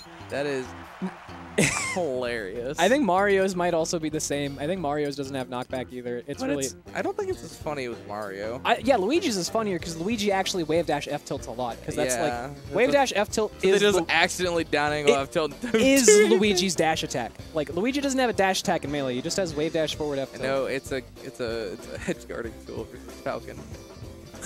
That fucking subreddit Giffy Cat. If you watch the actual clip, all of us are screaming, and in the background, you can just hear me screaming like a little girl. It's great. Yep, Is that how you scream? Yep, that's exactly what I do.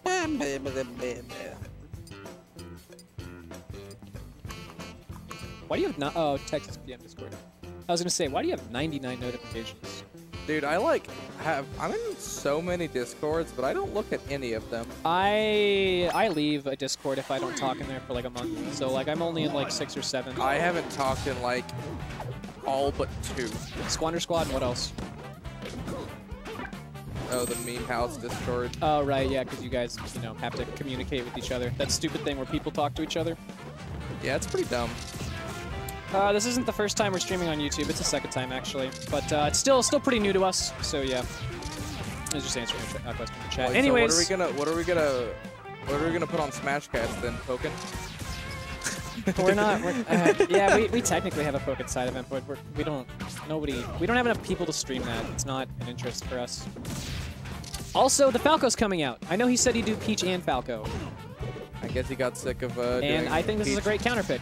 You can shoot the gun for days on this stage.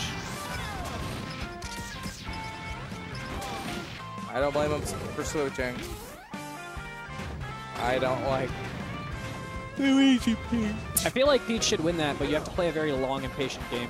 It's really annoying. And I don't think that's Fury's gameplay, honestly. I think Fury likes Peach because she has a bunch of hitboxes that are cool to hit with, but Fury's playstyle is not the 6-minute Armada. All right, we're going to trade forever because I don't feel like playing. I like playing Peach because she has big hitboxes. Yeah. I personally can't do it with her because she's too slow. I didn't just F tilt there. Yeah, she is. Her run speed is fun, but yeah. I don't know. Her like tech skill is really fun. I just like Mewtwo because he's like fast, better Peach. Yeah. Dude, he's like Peach is actually like impossible. I hate that matchup. It's not impossible, but it's that definitely matchup is hard. It's not good. That's for sure. That matchup is hard. I think it's like a hard 6-4. Maybe. It's a rough one, dude. Yeah. I think she's got worse matchups, but like what? Probably really fucking hates Toon Link in this game. I imagine Marth's worse for her in this game because Marth has item data. Marth can grab the turnip by wave dashing. She also really hates Meta Knight. Yeah, I imagine her versus Meta Knight's not fun.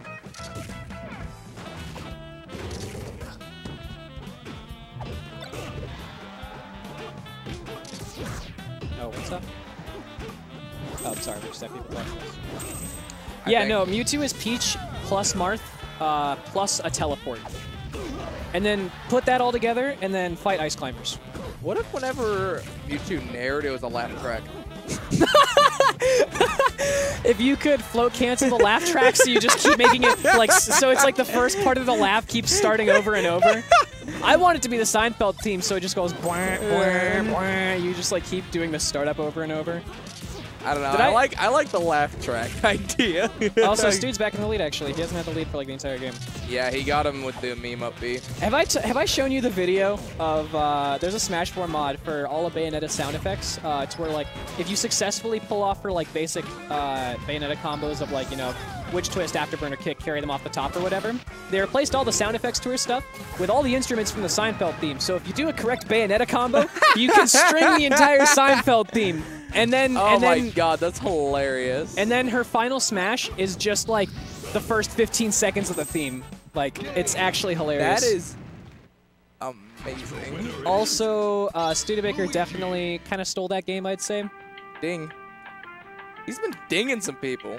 Stude's in Winners Finals, yeah, he upset Arsenals. And then, honestly, I'm surprised that Fury versus Chewy was, like, one of those guys was like 4th or 3rd seed. Dude, he beats Chewy like all the time.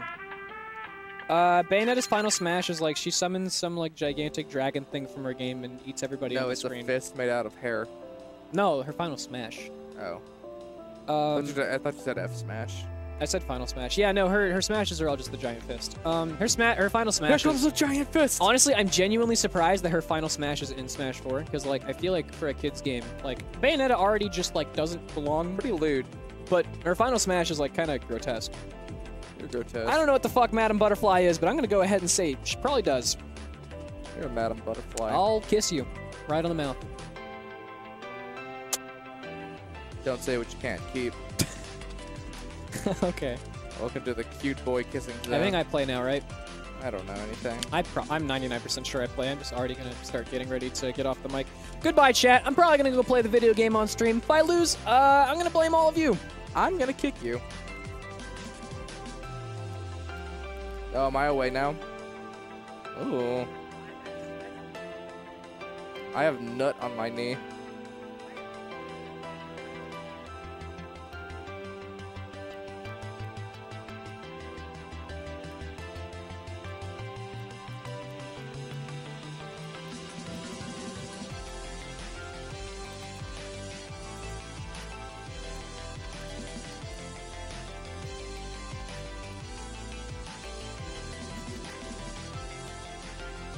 Hello! Hey!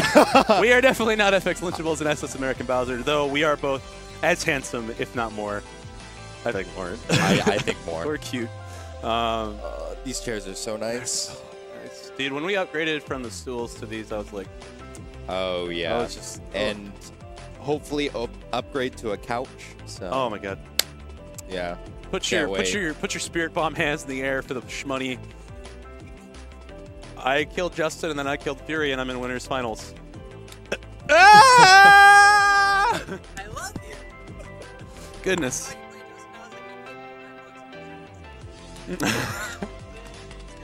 Oh my goodness.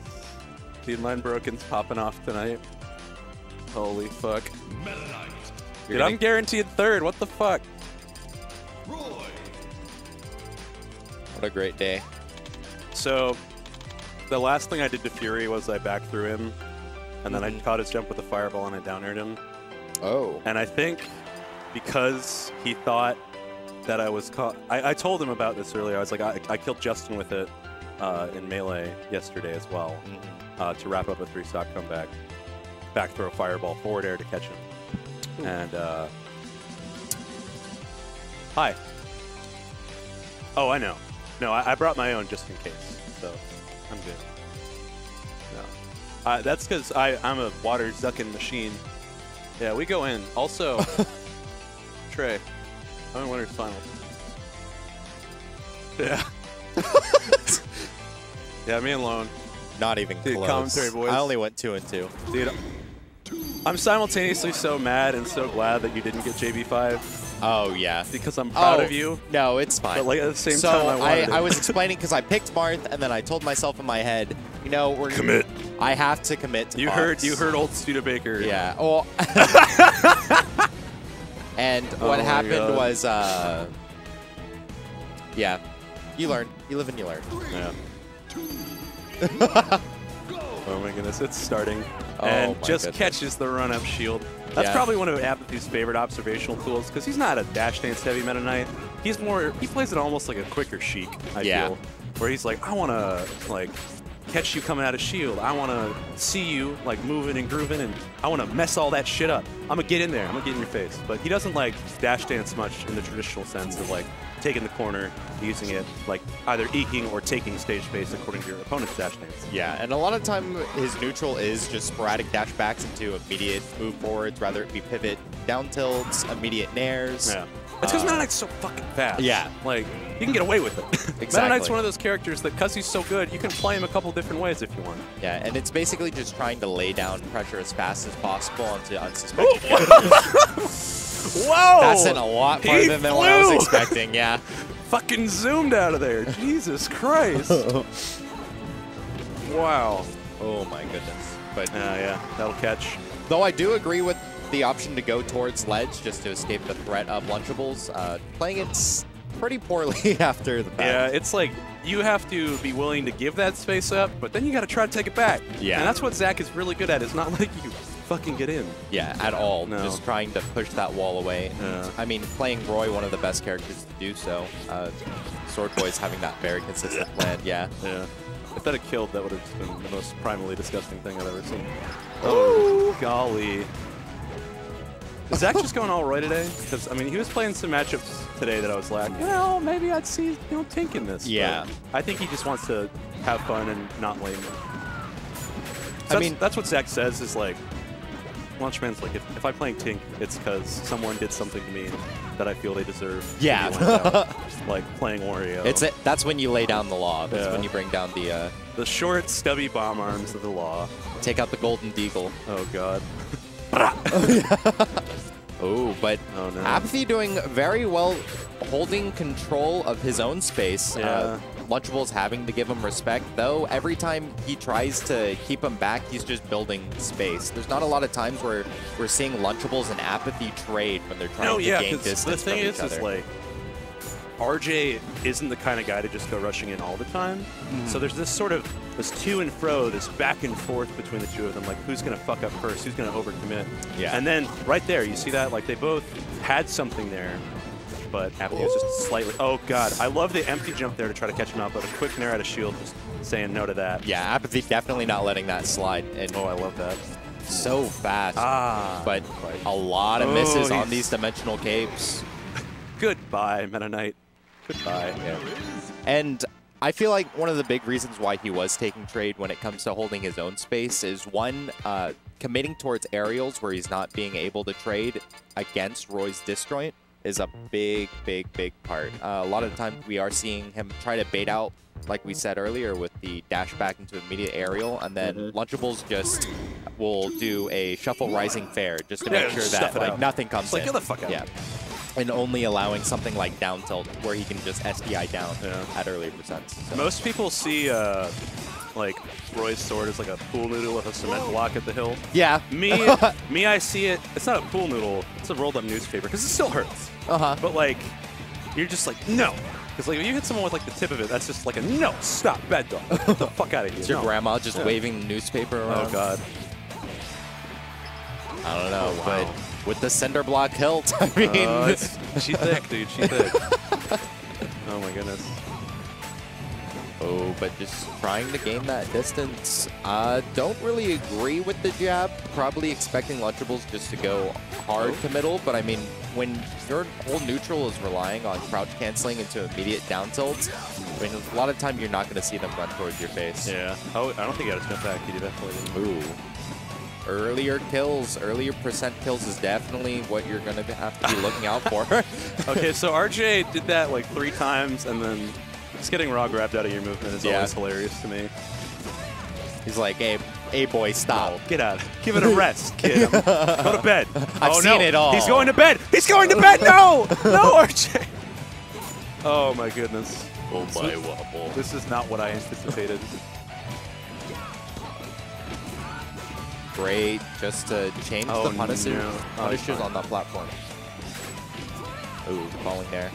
See, I feel like RJ picks the stages that are good for Meta Knight. The way he plays Meta Knight isn't conducive to the stages he picks. Right, yeah. Because like he'll pick Smashville because like FD gets banned, you know, things like that. It's a little too much.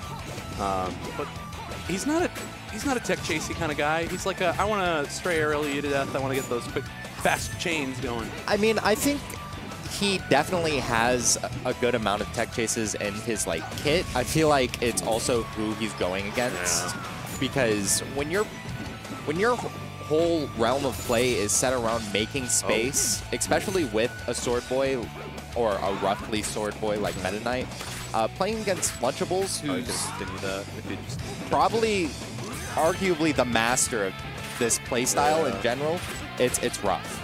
Oh man. Oh, this is the back air. RJ with the least on life here, but loses position with that dash attack, and oh man, he's taking it back in. Oh yeah. Ooh. And that's good. Buffering a spot dodge just to cover the initial grab towards his shield, and then throwing out any other option just to come with the latter choice. Yeah. Surprised he didn't go for Dimensional Cape after that. Because if you confirm it, you don't special fall, right? Yeah. Yeah. Oh, that's that. It was a good hold on from Apathy. Able to keep it pretty close. But still a very quick game. It was a little bit rough. I'll agree. Hey, he's still in it. It is winner semis. It is. There is still a very real possibility that RJ could just tear it up through losers, make losers finals. There's a lot of killers in losers bracket. Definitely right some now. sharks out there. Like because Fury. I mean, you sent all the sharks to the tank, if it will. I did not intend this. I mean, so I did. I didn't anticipate it. I mean, I believe in myself, but sometimes I'm just like, oh, you know, this could go either way. So I'm going to ask you about general mindset.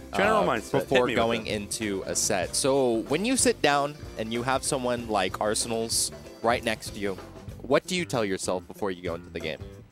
Is there anything that... I do look at Justin, and I do think he's fucking adorable. Yes, other than the fact that you're, like, entrapped by his... You're charmed by his... I'm enraptured by that dude. He has the best jawline in DFW, I think. Oh, yeah, I definitely believe it. Now, when I first moved to Texas, and I was just, like, fucking garbage. Boy, my father took me into the city to see a marching band. But to go back to what Lone was saying. Thank you, MCR. I'm sorry. I know that we get into memes sometimes, but, like, when I moved, there was, like, this aura of, like, holy fuck, I'm playing against these titans of the game. You know, like, because I used to watch, like, 3.02 streams, and I used to see Lunchman, I used to see Seth Long, I used to see Rob, and there was this, like, this killing intent field, you know, like in animes. I don't know if we do that too much here, but, like, you know how it's like you can sense their killing intent, you can see their prowess, their skill, and you just, like, get kind of zoned out by that, and you're like, oh no, like, what, you know, I can't do anything, I'm helpless, there's nothing I can do, I can't surmount this. Yeah. But as of late, it's like, I try to shy away from thinking about who I'm playing, and I think about the matchup.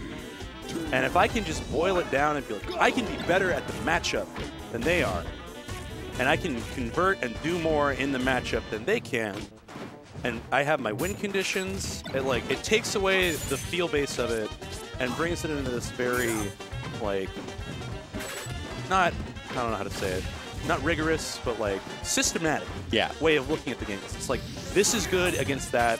I know that, oh god, oh no, he missed it. Yeah. But it's like, there's this very, it's soaring out there, Jesus. Like, I have defined what was once murky. Okay. And so I think the biggest thing for me is that things stopped being about, like, a cloudy miasma of just, I don't know what's going on. Now it's very defined. So if you find definition, you can find safety. Because when you start to understand what you're losing to, you can finally start growing and learning around. Yeah, that's when clarity starts to develop. When you, like, you know how shitty fog is sometimes? Like, I love foggy days, but, like, when you're in a place you don't know, and, like, you're only, like, cursorily familiar with. When it's night, when it's foggy, and it's a place you don't know. Like, there's a pleasant sense of mystery around those things and a nostalgia for it. Like, I kind of miss, like, having that, like, feeling where I'm like, oh my god, these guys, like, are wild. And I still really respect the people I play against. But the sort of, like, it's not magic, but it's just like, ooh, like this sort of spine tingle. Yeah. It's like moving to a new place. Yeah. Without understanding, things are exciting and new, but they can very easily frustrate. Yeah, you still have to get used to it. So finding something that makes you able to, like, understand what you're going up against, look further into what you're doing, it's suddenly a lot easier to execute, and you don't have to worry as much. That makes sense. Yeah. Also, if you have anxiety and you play this game, seek help. Get a doctor. It helps a lot. If that's not your thing, I understand. There's other ways to deal with it, like good breathing, but that's my spiel. That is the big thing I think about, is, like, my conditions. What are my win conditions? That STI was nuts. If you saw him fling left there. Yeah, the hard part about that SDI, though, is because Meta Knight is a ball, and when he's getting hit by... Because he's getting hit just a ball. When he's hit by up air, his wings also come out in the animation, so it'll up air. Does it actually extend his hurt box? It doesn't, like, extend the hurt box. It's interesting. Me and Apathy have talked about the SDI with box for Meta Knight, and he will always try to SDI up just so that it won't hit the wings that are that's fair. It's very rough, man. Because his cape likes to come out a little bit. Great pivot grab there. RJ's keeping it close. Yeah. Honestly, this is, like, I think that Apathy was severely underrated last season. Like, RJ was one of our honorable mentions, and I mean, yeah, I think overall performance. His performance this quarter has been fantastic. And I think it has to do with a lot of factors. One of those being we're having more entrants at IaB or more variations. It's not the same players because a lot of the time, Apathy would just run into the same 3 people and then lose round 2. Winners and losers. And usually it would be Arsenals, but he has been getting a lot better at this matchup. Yeah. Just playing around Fox, making sure that he's not really enforcing. But even though he has all of these neutral wins, he's lost so many opportunities when Fox is off stage in Firefox. He always commits out with like a nair or like a fair, and he hasn't been getting like the past 5 that I saw. Yeah, the thing is like right now his like condition that he's seeking is like either stray hit. Oh, this could be big. He doesn't have a jump. Yeah, he's dead. But like for a while there, he was fishing for pivot grab in the corner because he just wanted to get like he would seed stage position so he could just get it out of him, just like throw him off, take him out.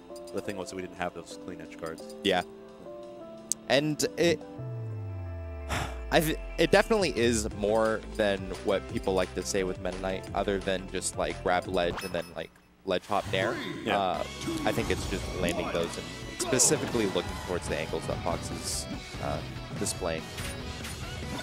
Wow, very position heavy for the start compared to what we usually see between Arsenals, which is run up shine into drill shine, or, drill, shine. Yeah, you know, get that thick positioning, slamming in the corner. It's so good. Yeah, but now this is going to have Apathy play a lot more off space on his multi jumps. Yeah, RJ doesn't like bait a lot with his multi jumps, and like he's definitely like a ground. He likes playing on the ground. Yeah, like, he is definitely a ground-based swordsman. Like his understanding of Meta Knight, like Meta Knight only has 3 jumps, I think, right?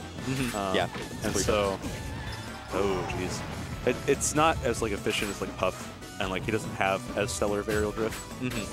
But it's still like, jeez. Okay, it worked out. The double forward smash at ledge. Who could have foreseen this? Who would have known? Good SDI. It's so satisfying to SDI Fox's drill in this game. Oh, it is so free. It's not as hard as Melee. It's not like you're consistently slamming on it. You don't have to do the.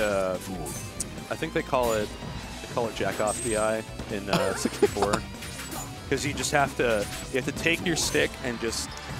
Oh yeah. Like 64 DI, because they don't have proper DI, they only have SDI. Yeah. You have to do so much with your SDI. Dual SDI in PM, it makes it so much great. Easier to do so many. Yeah. Like Fox doesn't have the same like, oh no, that is unfortunate. That was a fat 40% of just like 1 up air into 2 up smash. Yeah.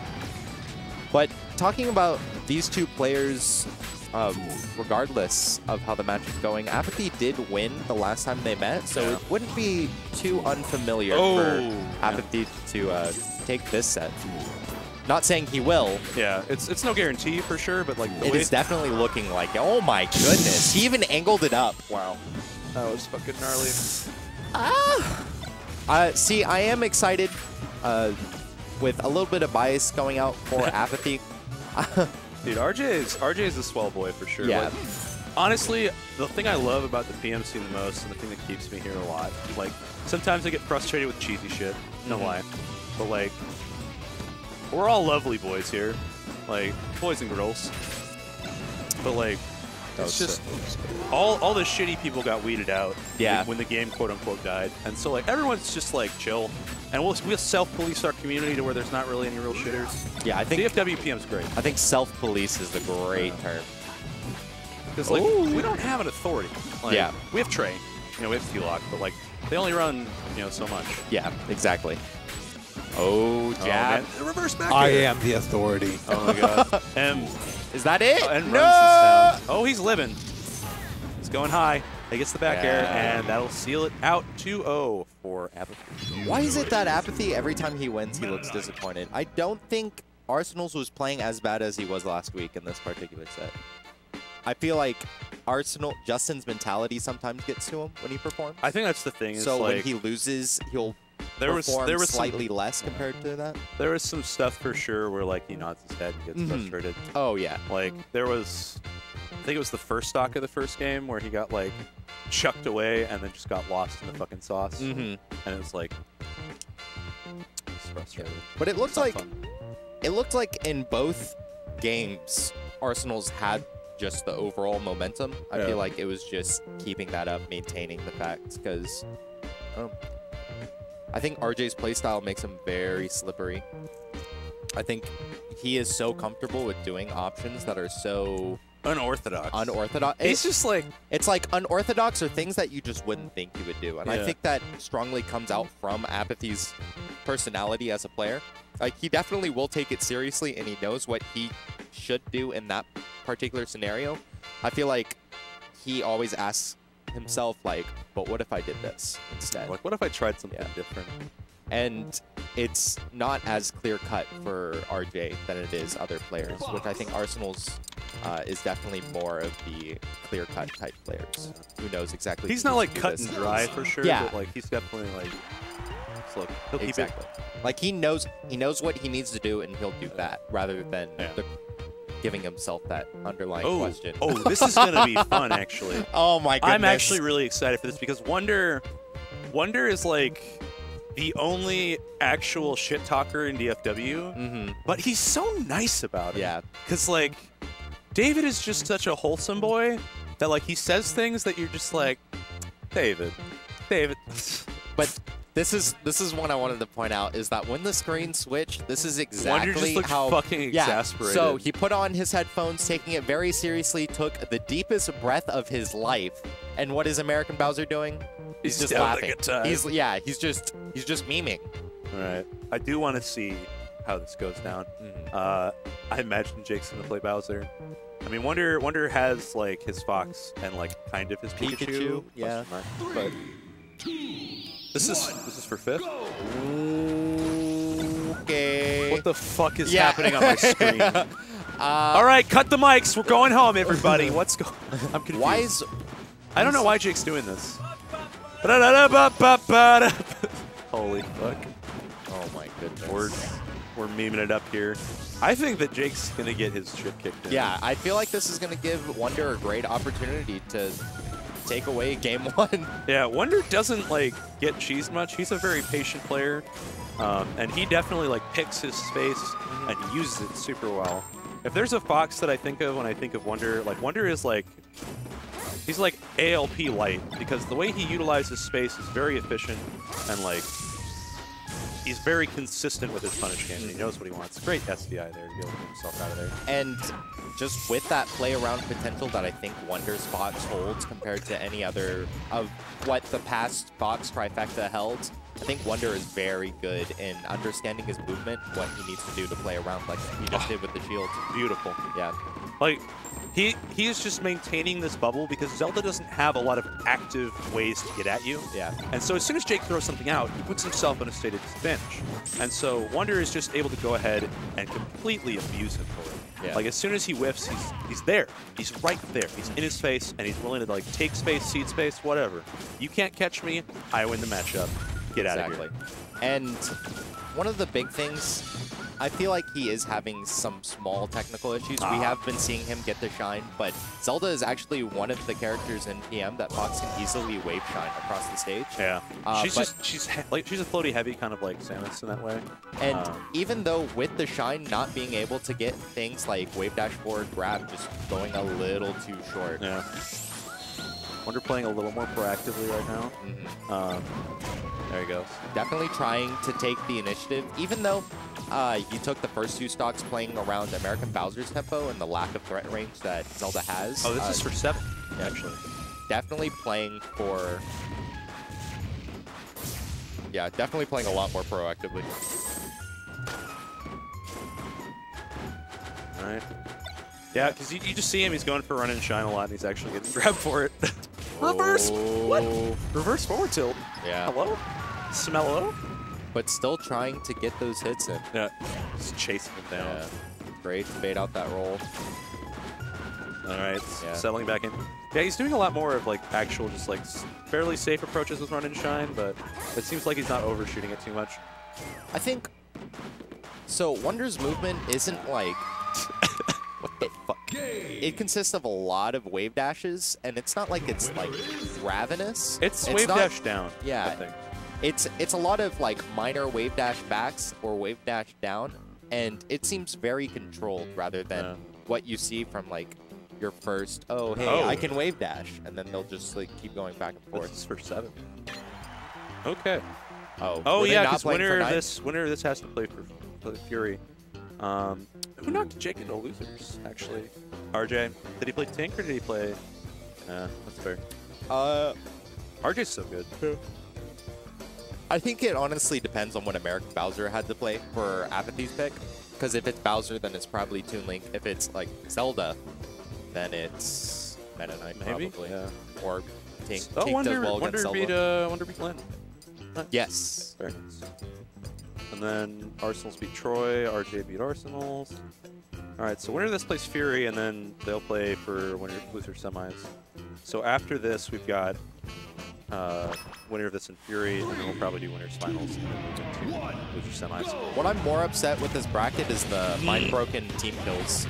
Yeah, yeah, you had to face Troy, or I had to kill Wonder, and then Wonder killed you, and then, I mean...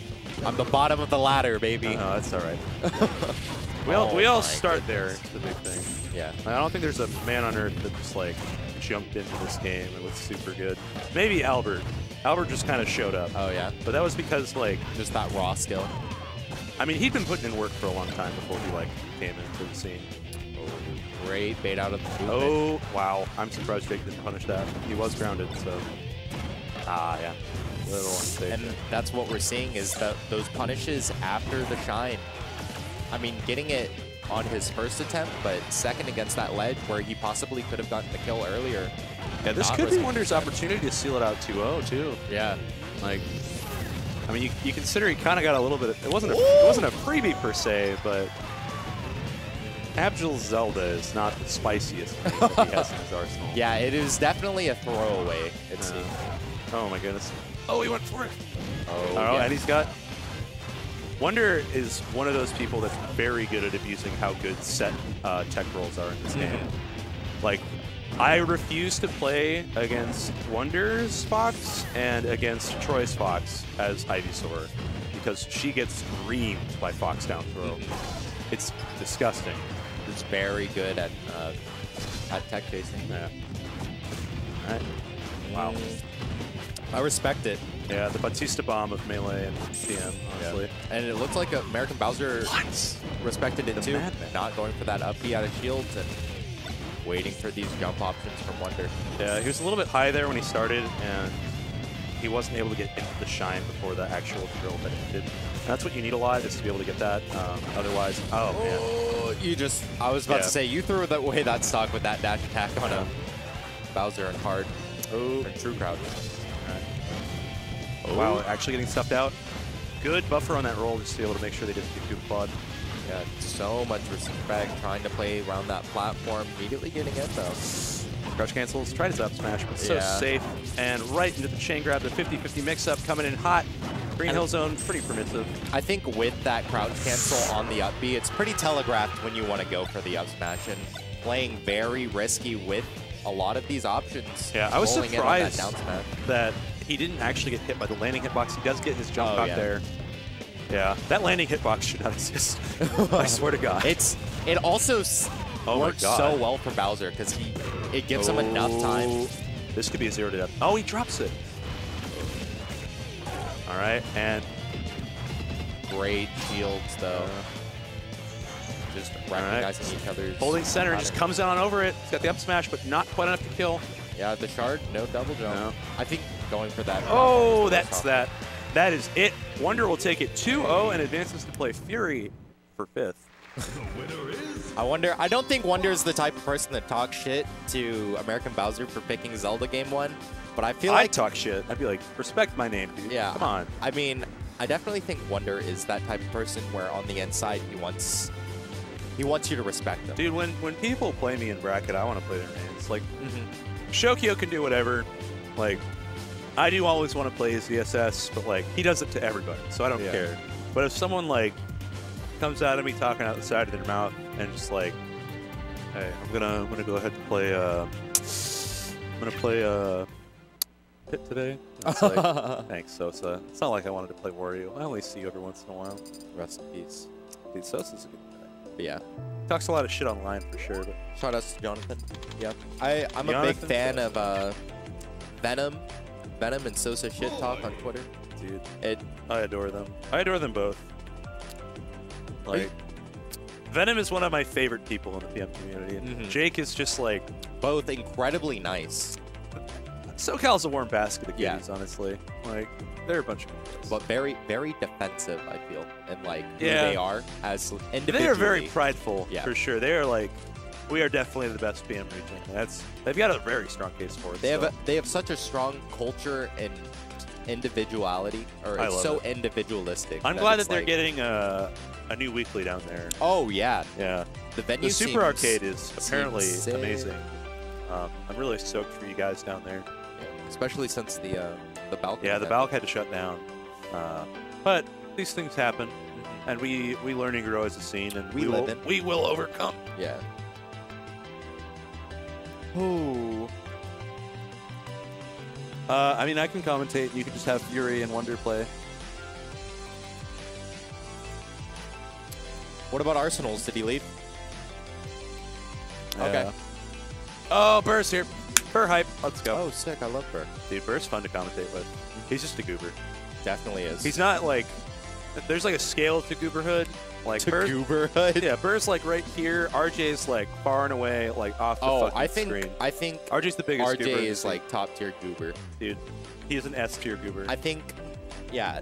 When looking at Burr, he is like that controlled goober. It's Like screaming to come out, but it's yeah. there. He knows. He knows when to pull it out. Oh. He's great at parties. Yeah. Are you going to Genesis? I want to. Whether or not I'll be able to afford it or be able to get the time off is entirely another thing. I'm probably going to save for Smash and Splash. Okay. Because 1, Smash and Splash PM is dope. 2, Smash and Splash Melee is also fucking amazing. So I want to get nice and soaked in a water park and then snuggle up. Burr's an Amy bracket. Oh, Amy bracket hype. Let's go. Oh, I dodged Amy bracket. That's good.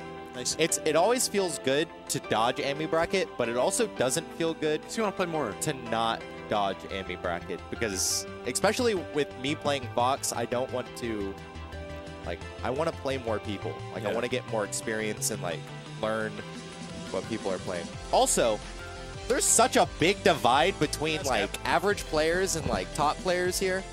Like, are like mid to like mid-high. Like that plateau is like. Let me see. Like, let's look at the bracket tonight. So, I'd say it cuts off like the top 8-ish. Yeah. Is that? Wait, what? So like, let's look here. So Amy bracket should stop for 1. Oh, I'm 2, saying for 3. like not like Amy Oh. bracket. I'm saying for like the plateau. the plateau that we're talking about. So you got Apathy's coming. He's going to finish his friendly. Okay, Which it looks sick. like he just did. okay. So Dark Gun, Panacea, Zeus, and Entropy all went out of losers round 3. And then it's like Abjul Wonder, Troy Arsenals, and I feel like this could go either way. But I'm gonna get up, and I think We'll talk. We need a podcast. We do. I think a T-Lock podcast would be amazing. Yeah, But we're I gonna agree. get me off. I'm gonna go play winners finals? Question mark. Oh my god. Okay. It is a goober. The S tier goober is here.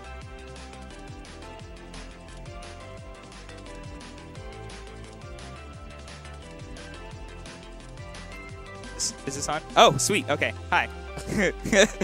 Hello. Hello, RJ. What is up? Like a grandpa trying to leave a voicemail. Like, I know you can hear me. Is this on? Is this on? What's the red light mean? Why is it beeping at me? Got it. Oh my goodness. All right.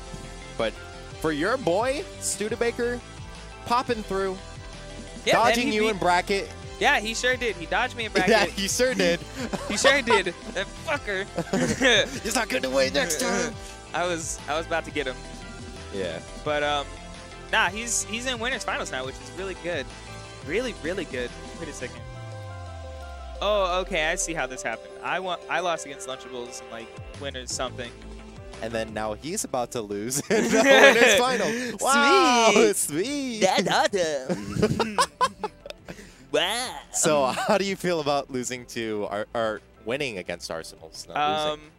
I feel like that win was better than my last win. Yes, and I agree. Because my I actually said that in commentary. Yeah, my last win, it was like, oh man, he played poorly. I mean, I played not awful. This win, though, this was like a legitimate, like, I did it this time. And that feels good. So I'm happy with this one. That's why, like, even in Game 2, even though I hadn't won yet, in, like, his second to last stock, I got, like, a cool cave that went really, really far. Yeah, it was, like, slightly up, too. It was Circle Gate. Circle Gate! Yeah. By the way, I have that front, and then all we need is Jay's drill Sweet. bit. So Nice. if he's at your apartment by the time we go back. He's going to be at mine. Oh, will he? Yeah. Okay, well, let's drop by my apartment first so we can go get the controller face. Cool. Woo! That'll be pretty sick.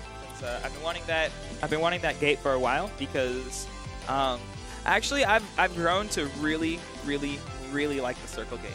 Like, the more I play with it, I think the fact that you thought it was a cool idea in the first place just helped the fact that you liked the circle gate. Yeah. Because I had a really good belief in notches, and I have notches, and I think notches are great. Yeah. Okay, so we're gonna get Oh yeah, not falling for that. Yeah, so yeah, he's definitely not gonna fall for it. He was like, oh, you want to go for Tornado? Like, I understand the change of pace, but when I'm already crouch canceling, it's not going to do anything. Yep. I think Zach's mindset with this is like, don't approach Luigi because Luigi is the master of trades. And as soon as you start approaching him and start like even trading a little bit with him, you're gonna lose. You just lose that. Yeah. And this is just going to start driving down and start becoming a game of hit and run for Roy. Yep. Compared to Marth, who can probably get more, but you have to take your hits, stand still, and then wait for Luigi to react. Yep. I think if Stude is going to win this, he's going to have to like mix up his approaches.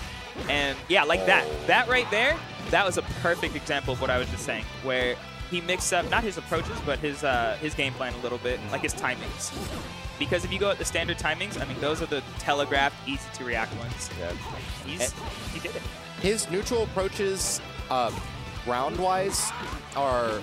Some of them aren't bad, but some of them are great. A lot of the times, he is unnecessarily wave dash forward into forward tilt, like we saw 2 neutral approaches ago, if people count like that. Yeah. But...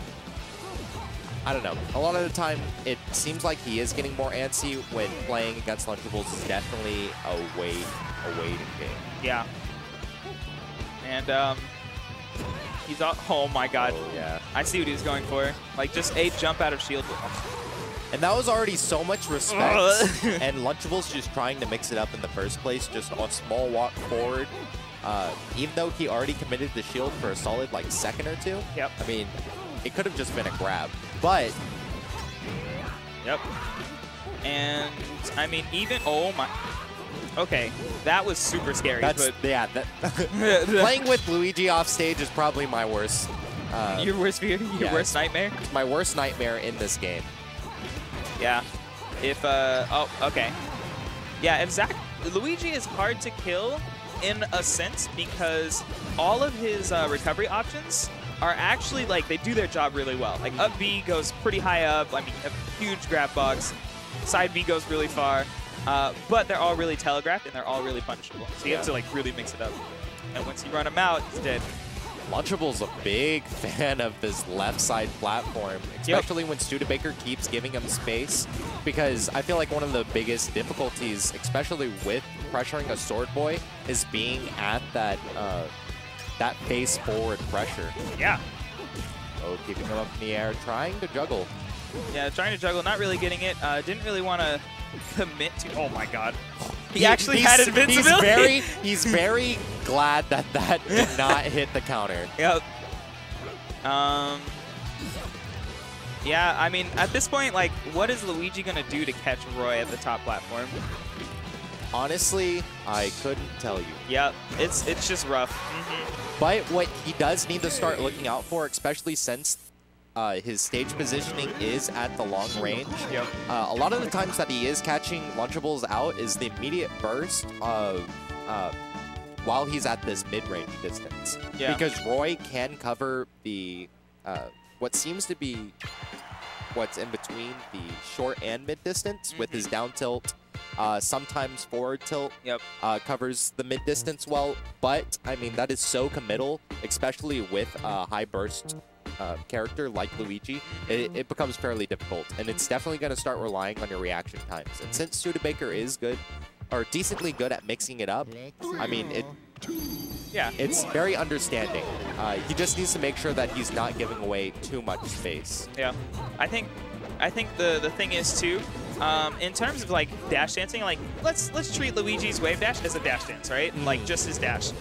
Studebaker is not really doing a great job of like dash dancing with his wave dashing. You know, because like if you've seen it, he's stayed at like a really far distance. Oh my God, Lunchables, that's a good first stock. But staying at a really far distance and then just like going in for like a really long wave dash, which is super reactable. Yeah.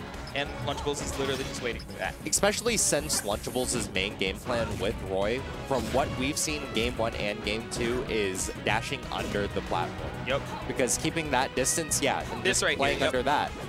Exactly. So if Studebaker isn't trying to like create more pressure with Fireball wave dash behind it, just to abuse the frame neutral quality of forward tilt, then I honestly couldn't tell you that much of a ground approach to go for. Yeah. I mean, thing is, I think if he wave dash forward a little bit, and then like instead of like wave dashing forward and always like forward tilting or jabbing or something like that, he could like wave dash forward and then like maybe short hop or something like that. Because if you short hop, it is really committal, but at the same time, you can get 2 aerials in, which usually makes people wary about like just punishing the short hop. Yeah, and I think that was very good, especially now that Lunchables is playing very aggressive. It is allowing Studebaker to start going for these boxing trades, especially since Luigi is one of the best boxing characters in this game. Yeah. Just making sure to get these hits, but I think when playing against Lunchables, especially with this very conservative movement playstyle, you're going to have to start finding ways to start making faux pressure, which is basically faking the fact that you're keeping them in line. Especially on either side of the stage and holding that stage control. Yeah. Oh my God. Yeah. Good job waiting. It's really committal to like just run past someone, and Studebaker just did it. And the best part at that point is just making sure you have that lead and then trying to bait out the fact that he wants to down smash, especially since it's very hard for Roy to start getting a lot of kills on floaties at that higher percent. Yeah. Because that's when Lunchables starts to sweat and starts going back at it. Yep. Oh my goodness. Okay. Well. So.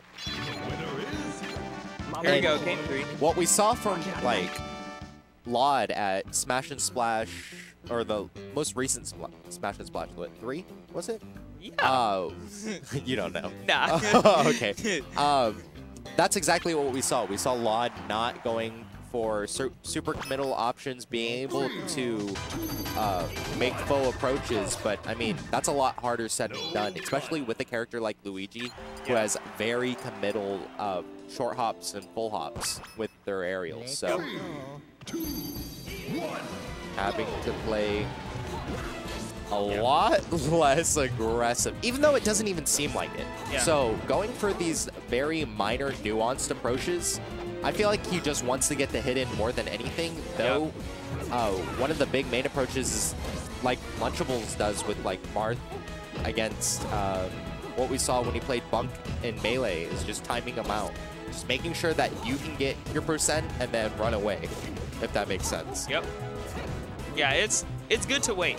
It's good to wait. That's what this all boils down to. It's good to wait, and Lunchables is doing a really good job of waiting. Like, even just there, when he did that first wave land off the platform, he's like, no, not my time yet, not my time. Not my time, not my time yet. Then, he wave landed off again, then did back air. That's why it worked.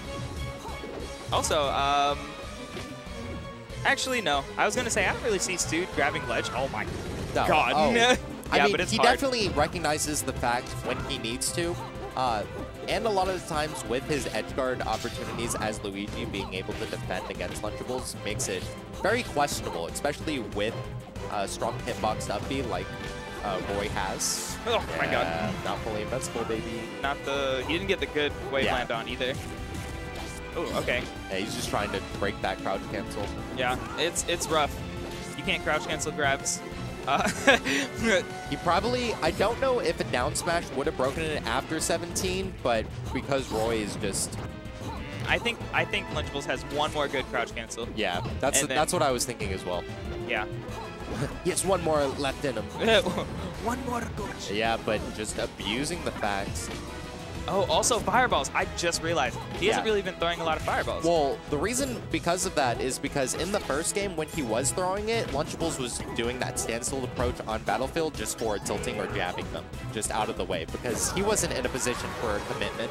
So if Studebaker already chose the approach, which is fireball, he was just going to jab or forward tilt, just resetting and going to frame neutral. Yeah. And that's what I was saying earlier, is that if he wanted to bait it out, go for a fireball, do like a bait movement, where he'll throw a fireball and then follow it. And then if he chooses to do forward tilt or jab to put himself in frame neutral, he could do something like forward tilt or down smash or along any of those. It's looking rough for Stude right now. Yeah, that He's is so ready to wave dash. Oh, that was mind. good. That was good. I like that. I like that a lot more. Okay, Zach should be dead. No, a little bit too slow. Yeah. I don't think that Studebaker is fast falling. Yeah. Yeah, once I saw it too, I was like, oh, Yeah, RJ's that's not- definitely going to talk about this. Yep. As one of the little tips I always give to players is if you're going to wave dash to ledge and you want to be good at it, just fastball. Fastball as soon as you like get off stage to get to ledge a couple frames faster. Oh my god, that would have been dirty. Yeah, and there's so much respect from Lunchables for that down smash. Because when he's in that close quarter area, because it creates that cone, even if he did jump, he would still get hit by it. So he's having to wait for Lunchables to throw out his option, which is a jump of his own. Yeah. Yeah, that was pretty good. That's pretty good from Lunchables. Pretty good from Stude. If anything, I would say Stude should be just a bit more patient. Maybe like throw out fireballs, wave dash forward and shield or something like that. I mean, it's so easy to say all of this. I mean, like, yeah. in commentary, like, oh, he should do this, but I mean... It's hard, too, to outpatience Lunchables, or really to outpatience any sword character when they're camping you out. Because sword characters are really good at zoning you out with their normals. Zorning. Yeah. Zorning. I love Zorning. I'm a big fan of Zorning. That's the name of my band, Zorning. Zorning? Yeah. Zorning. The Zorning Smork. Yeah, the Zorning Smork. Oh my god. Hi, Zach. Okay. Well, I love you. Get your loud ass mouth. Get out of here. All right, I love you. I will see you all later. Zach is going to join the commentary mic again. Howdy.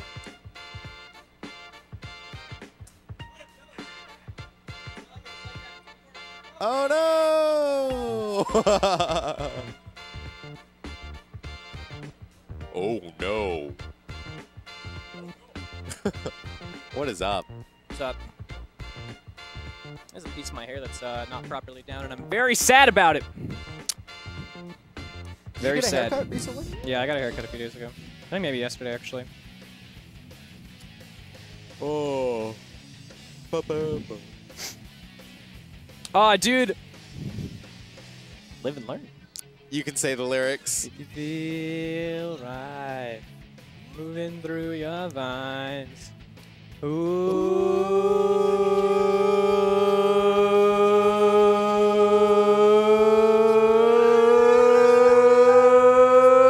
Oh my god, I'm glad that Dude, I love that video. I was gonna say, I'm glad that you know, like, that's the first thing I thought of is I was like, I'm definitely not gonna sing the lyrics. We're gonna go 5 seconds in, and god, I forget the name of the channel. It's been so long. It's been like a year. Oh, it's God damn it. I remember it's the parody. Oh, Silva Gunner. Yeah, Silva thank you, Gunner. thank you, Birdman. Yeah, I remember on the ride to CCC1 there and back, I literally played all of his songs. Like Some of them are really good. some of them are just actually good, and other ones are just that. A lot of them are the stupid Smash Mouth or the Flintstones. He makes everything Flintstones. Yeah. I have no idea why. He and or she, I don't know who Silva Gunner is. I'd imagine it's. Well, I think Silva Gunner's technically a collection of a bunch of people uploading to the same channel. Yeah, that's what I was thinking too. Because they upload so much in a single day that it's, especially with their own customized content, it's very questionable. Yeah. So Fury playing Fox on this controller that I know that he said he's been having problem with. Which is weird because I remember he said that he bought a new controller recently. Like originally he had a controller and he said like I can't dash in this controller. Not, like even in PM, like he said he was literally like dropping like left and right inputs, and I was like, that's He's weird. playing with that said controller right now. I was gonna say, I'm pretty sure he said he got a new controller because the other day he like had a new like Smash 4 white one or whatever, and he's like, hey, can you feel this? This feels off, but it was like still a new controller. Yeah. And it felt fine to me when I used it. I mean, new controllers always do have that like very off feeling, especially since you have to break them in for like a good month or so, in my opinion. But I know the new controller that he had, he was more frustrated that his new controller had snapback issues compared to the one that he was comfortable with. So opting for the original controller and practically spending 60 bucks on a new one. I don't know.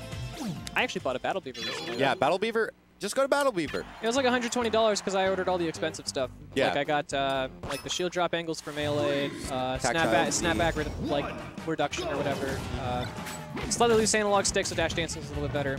And then like basically generic everything else. But like those alone is like a $50 or $60 edition because that's a lot.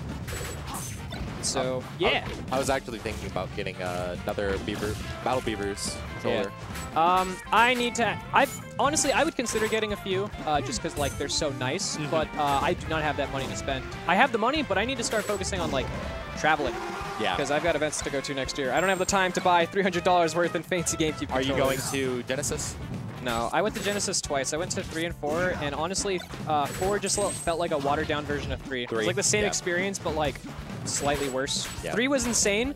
4 was like a good tournament, but like having gone to 3, it was literally like copy to paste of the same thing. So I don't want to go with another year because I honestly don't think Genesis 5 is going to be that hype if we've gone to the other ones. And also, I want to go to different tournaments. Yeah. Like I don't want to go to the same tournament series every year. So I'm going Smash and Splash? Oh no, Smash and Splash and SmashCon I think are the exceptions. Yeah. Smash and Splash and SmashCon you actually have to go to every year if you're a Smasher.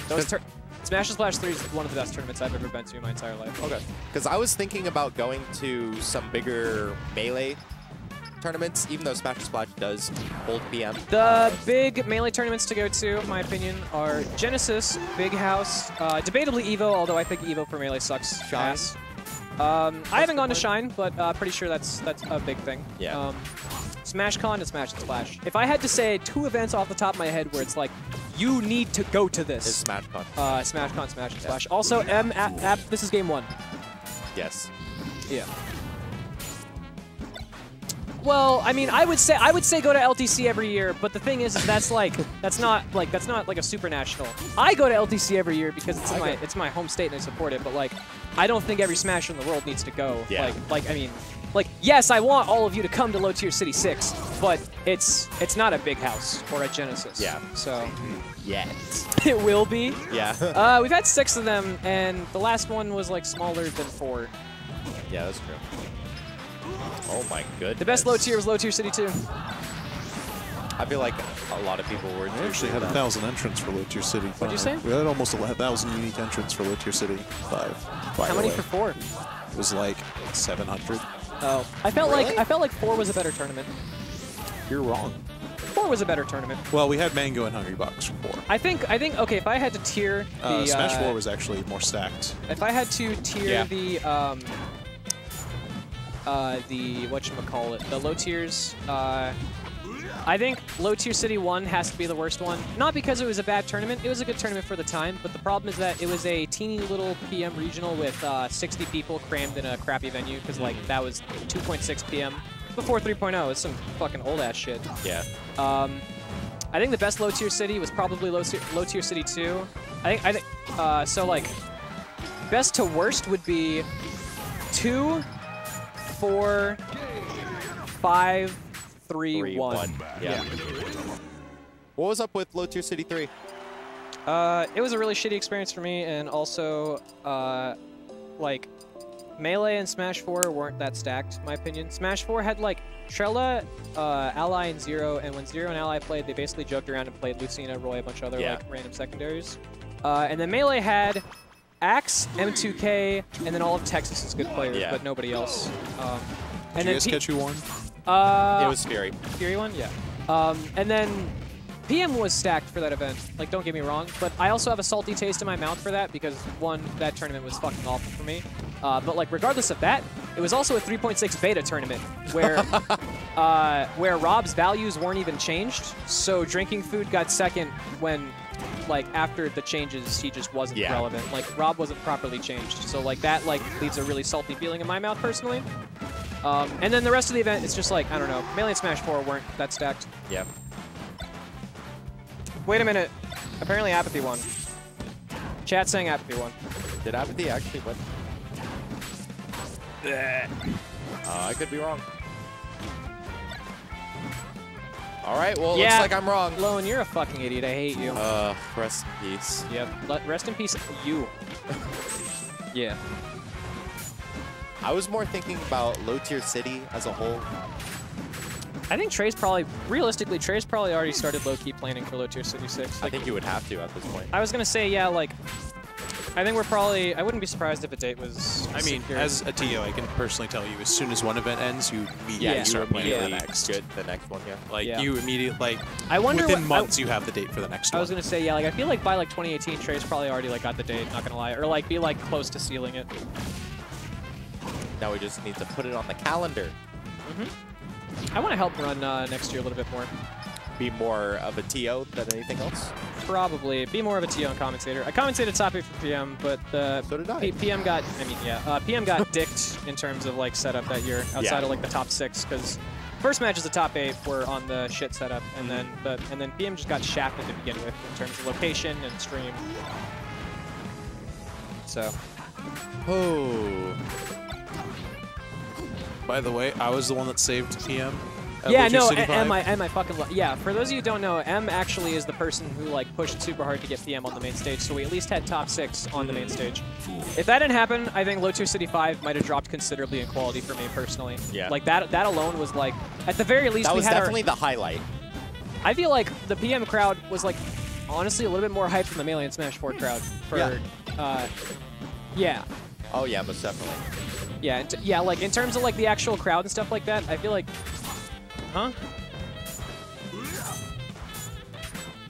they're talking about something. But it honestly doesn't really surprise me because the PM community has always seemed like it has more considerable personalities.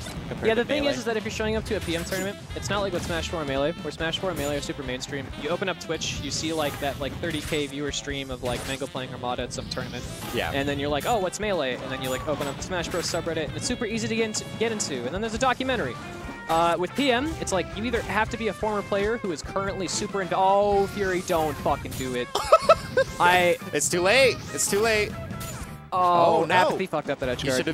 Fury up literally ran off the stage and did nothing. What was I talking about? Oh, personalities. PM oh yeah, community. so the thing is that if you're playing PM at this point in 2017 going into 2018, hell, even 2016, you have to be somebody who like was heavily invested in PM beforehand and is still invested now, which means that like you're a dedicated player. Yeah. Or you're a player who went out of their way to magically find PM, whether you like your friend just brought it up or whatever. It's like you happen to get into it. But the thing is that if you're going to PM tournaments, you are a PM player. That's like what you identify as. Like that's what you do. You either play PM or you don't. There's no halfway in between. You can't just be like a random Smash 4 player where you're just like, sometimes I go to my one.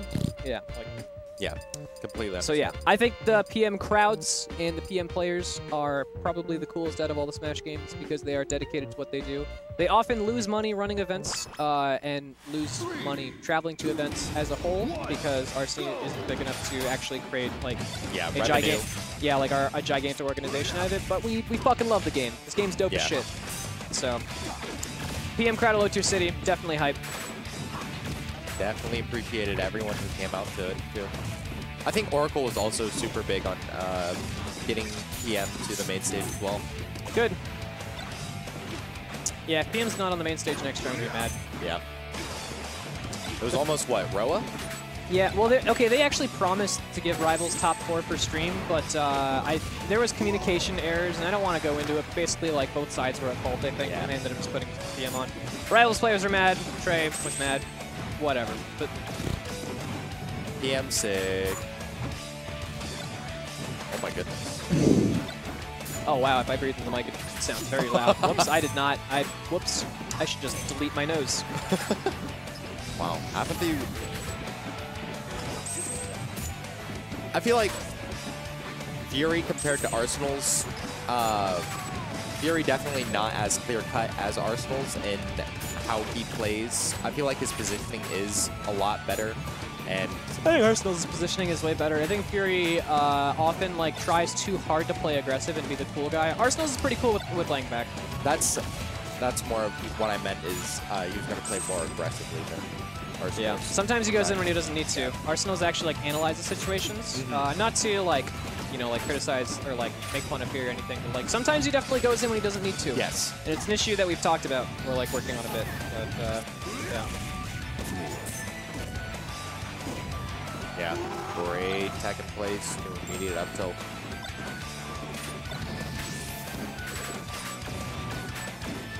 Single lasers. Double lasers considerably easier in PM. It's like there's like 2 more frames for you to like be in the air or whatever. So I guess he's definitely going for double laser intentionally. I couldn't tell if they were tech clubs because he's hit. Yeah, that's definitely intentional. It's technically a little bit faster to just do the laser in fastball. So in this matchup, I guess if you're trying to use laser to rack up damage, would be better. Although I don't think you should be lasering fast characters to begin with. I think it's very uncharacteristic for Apathy to be missing dimensional capes like the one that we saw prior to the hit. Play dash tag dimensional cape looked good. Yeah. I don't think I've seen that one in a minute. It's just good, just recognizing Fox at high percent, knowing that you can just go for dash attack more with Meta Knight, especially since it has that long range. But Fury's so good at this. The up throw, stray hit into regrab. Because it'll either be like nair, drill, or like back air and just do another regrab. Apathy definitely dropping some punishes. That up air chain looked a little bit awkward. It was like barely pulled together. That was good. That was good. How do you think Apathy is as a player when it comes to improvement? I feel like Apathy's improved significantly as of late. At least as in like the last month or so, or yeah. He beat Arsenal today. He beat him last week. No, last week Arsenal's and I were in Grands. I think he beat him a week or 2 before that or something. But no, he's the one who sent him to losers, and then he went from losers all the way to top if I remember. You're talking about last week?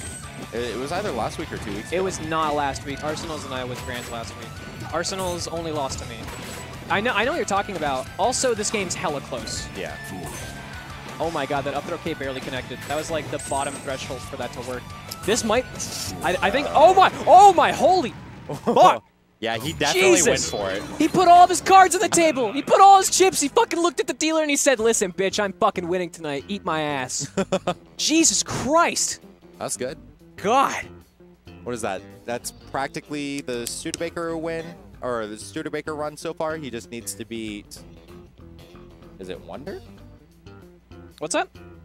Wait, is Wonder out? Wonder lost to American Bowser. Or no, he lost to Fury for 5th. Oh, okay. So the bracket is, I'm in Grands, Studebaker was in Winners Finals, he's in Losers Finals. So does Apathy have to play now? Apathy, that was Loser Semi, so he plays in Losers Finals against Studebaker. There's only me, Studebaker, and Apathy left in the bracket. This is a good run for Apathy to go to Grands. Because yeah, I wouldn't be surprised if Apathy and I was Grands, actually. Yeah. Studebaker has a mental block. Big problem with Apathy. Yeah. His character doesn't do too hot against Toon Link, but it's also, I'd say a lot of it's actually mental block. Yeah. We've talked about it before. Yeah, I don't know. So, results is like, I'm in Grands, there's losers finals. Yeah. Fury got 4th, Wonder and Arsenal's got 5th, Jake and somebody else, I think Troy got 7th, I don't know, something like that. Was it Troy? I think Troy and Arsenal's Fox did it for 7th or something like that. Wish you luck, dude.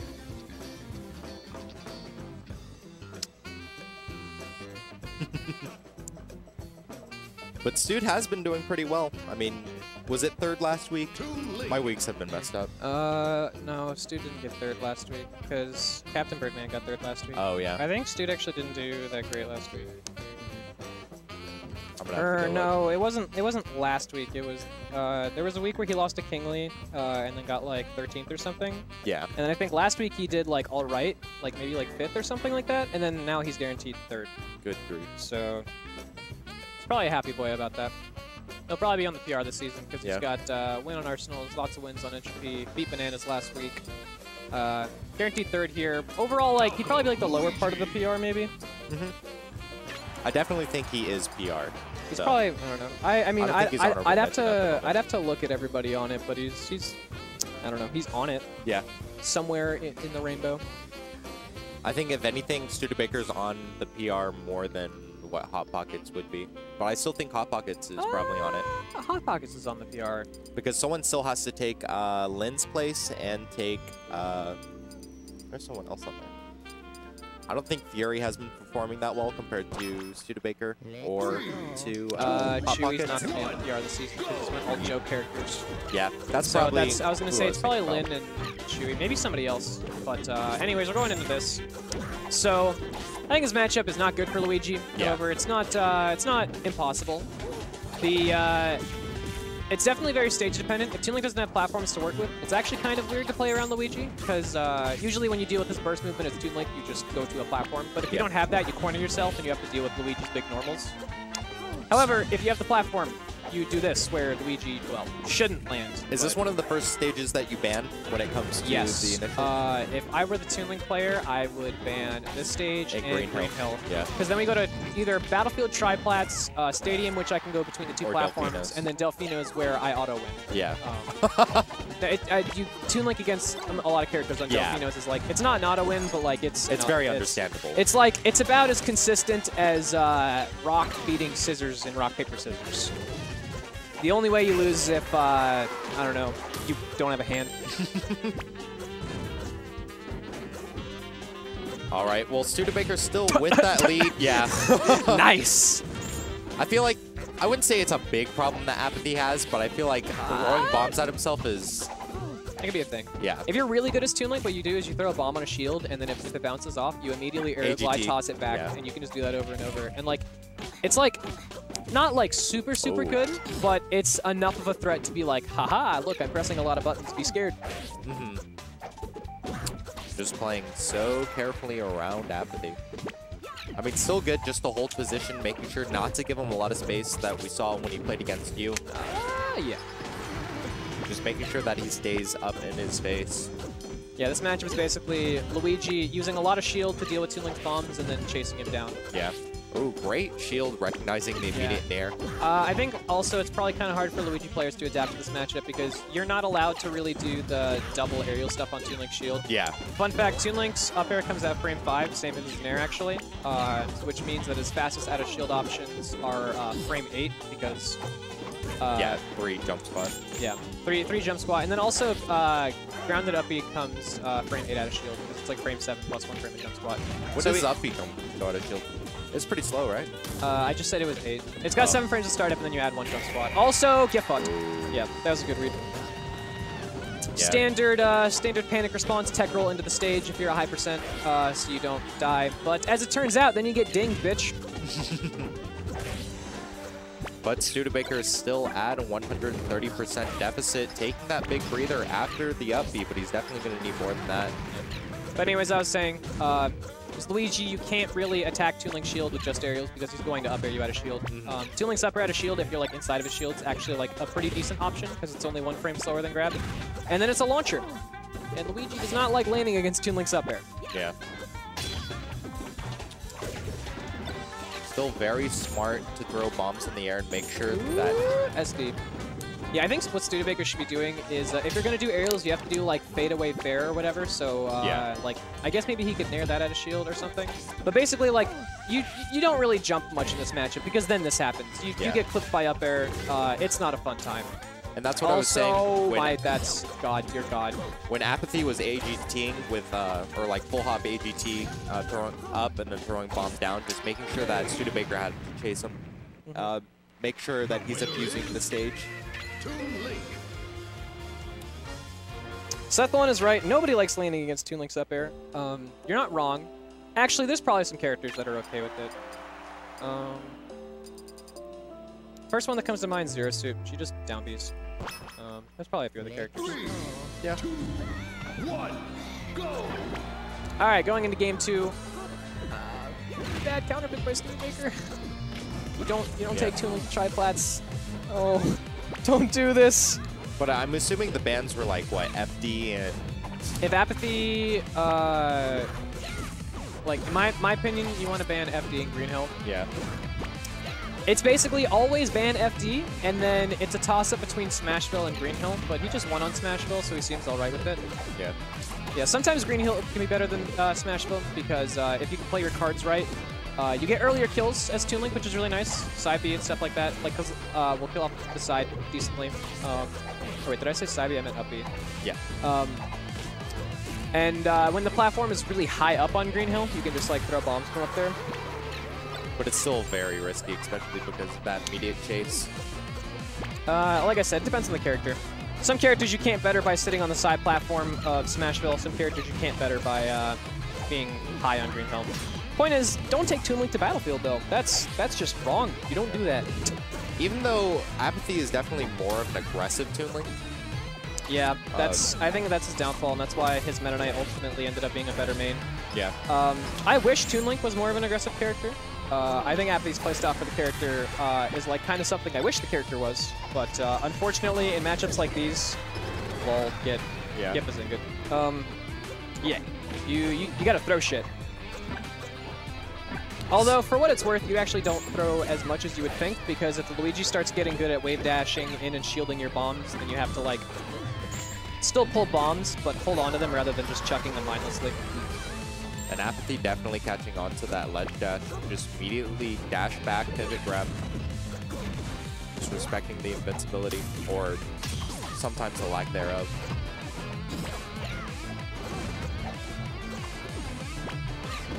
Yeah, just playing center of the stage, full hop AGT.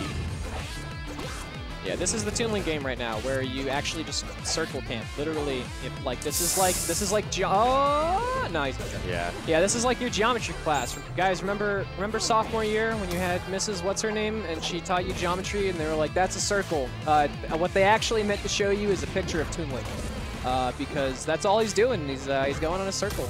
Yeah, just switching sides constantly, trying to play that runaway game.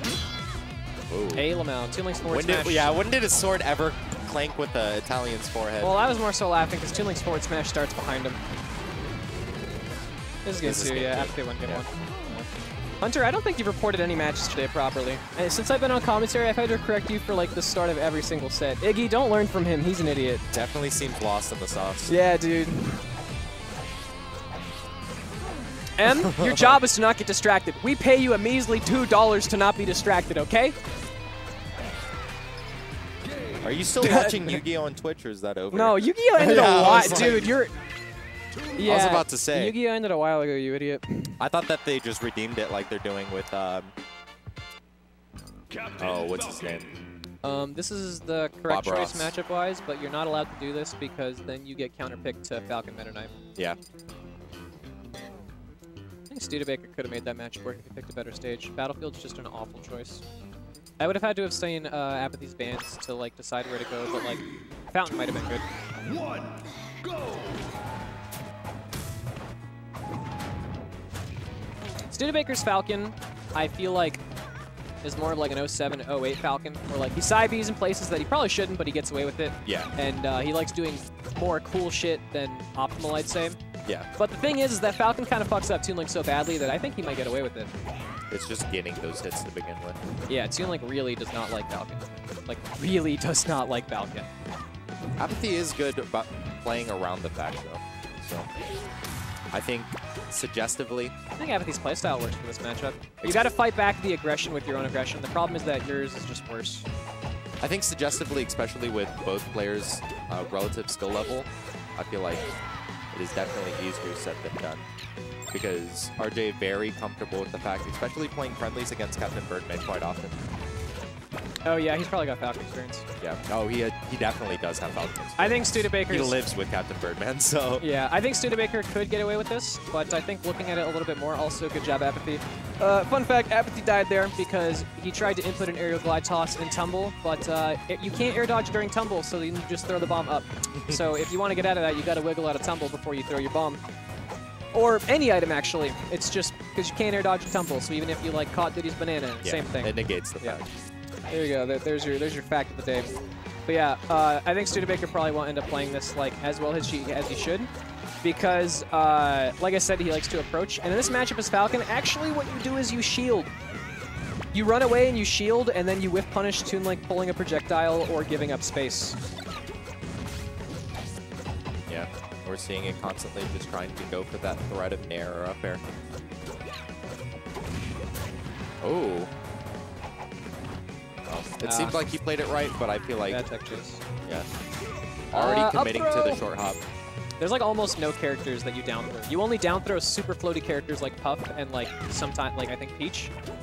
You, as a rule as Falcon, you pretty much just always up throw everything else. Sometimes down throw seems like it's better. Fun fact, it's not. Falcon's up throw is insane.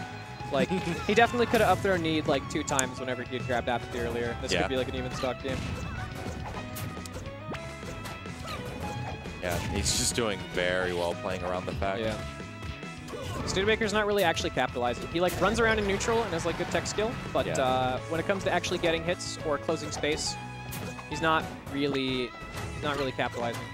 Isn't yeah, like he's literally just like running around wave dashing down a bunch and he's just throwing shit. Yeah. There's no point in that excessive movement either. Yeah, it's I think it's like a very common habit for people who like are newer to dash dance and fast characters is they don't understand movement with a purpose. Yeah. So Studebaker is doing a lot of movement, but he's getting hit because there's not really that much that's going on with it. Yeah. Also looking at just Studebaker's character sets. Studebaker's not happy with that. From IaB to Luigi to Captain Falcon. Yeah, the other characters' skill sets definitely don't really fit Captain Falcon for sure. They juxtapose each other. So. All right, well, I'm gonna have to get off commentary in like 30 seconds or whatever. I'll, like sit down for a second. Any last words before you fight to the death, and we probably go to IHOP? Traps are gay. Traps are not gay, actually. Bro. I actually don't even know if he even wants to commentate Grands with me. Mennonite. Never mind, he does. Hello.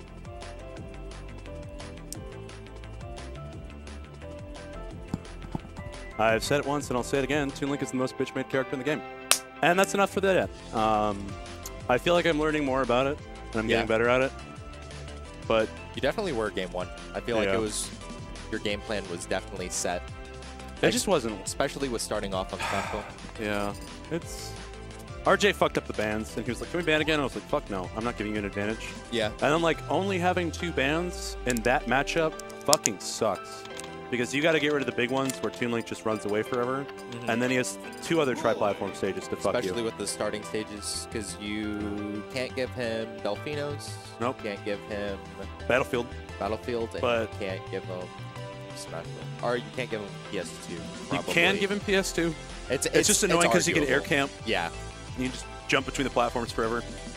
But you can just hide under the platforms in that one. But having a trot platform in that matchup is just fucking garbage. His bans after game 1, where you took him to Battlefield? After game 1, FD and... Or after game 1, FD and... PS2? I think for some reason I banned. Oh wait, no, because that was... No, that was a 3-0. Did I ban on accident? I might have banned on accident. I can't fucking remember. The heat of the moment. Oh my god, yeah, he got Battlefield because I fucking banned for some reason after losing. Fuck my ass. I'm an idiot. Whoa. Holy shit. That sucks. My god. I can't believe I did that. The heat of the moment definitely radiates the memory. Oh. Wow. All right, starting off on Battlefield, Meta Knight versus Lunchables is Roy. We usually see this like winners round 2, winners round 3 for both these two. I think that Lunchman's just going to stick it in and go home, honestly. Yeah. I mean, this is usually how it's been, especially since Apathy's performance against Lunchables hasn't been that great for the past, like, ever. It's just been, like, he has a hard time with people that can dash dance better than he can, like, feint. Because if you just outweigh Apathy with characters other than Tomb Link, you win. Yeah. But, like, Tomb Link waits forever. Very constant pressure, especially with Apathy is given the chance of ledge, not playing appropriate. Wow, he got a tech chase off that traded Dacus. Yeah, and I think that's just one of the qualities he's definitely looking for, is just making sure that he puts him in hard knockdown earlier percents. Well, it's super good, and like I think the way that Lunchman's playing today, like he doesn't feel challenged. I don't know. Like he kind of got like a fairly good bracket where it was like the only person that really like gives him a tough time. I feel like makes him focus is Arsenals these days. Yeah. Arsenals or maybe Shokyo. Even then, I don't think so.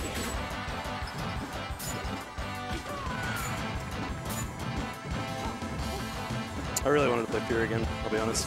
Yeah. Do you feel like that's one of the your more concerned matches? I feel against, like Fury? player to player, like I feel like I do better against Jarrett than a lot of people do. I just can't fucking deal with RJ. I don't know. I need to change something about how I feel about that matchup. I definitely slack on like learning win conditions in PM and like not getting tilted by characters that don't actually play the game. I don't know. Because I want to have fun and I want to interact. Is it characters that don't actually play the game? No, Tomb Link doesn't actually play the game. Tomb Link plays Tomb Link games. He's dead. And that's why for a while, like when RJ changed from Tomb Link Charizard to Tomb Link Meta Knight, like his Meta Knight was lacking really hard because RJ didn't play the game. He played Tomb Link with Charizard. Yeah. And like kind of like did his thing against people. And like he knew punish game and he knew stuff like that, but like it was very character centric. And there's just some characters that don't play the game the same way a lot of other. Oh no! Oh my god. Meta Knight's one of the few people that can actually survive that shit. Yeah. But still, even with given the grace and living at 218, speaking of which, not allowed. Being able to build up the percent on Lunchables, but still not executing at that high percent. Oh. Yeah. Yeah, he's still living. Definitely going for a lot of riskier options while off stage. Lunchables just definitely taking abuse of the fact. Yeah, or just not stealing anything out.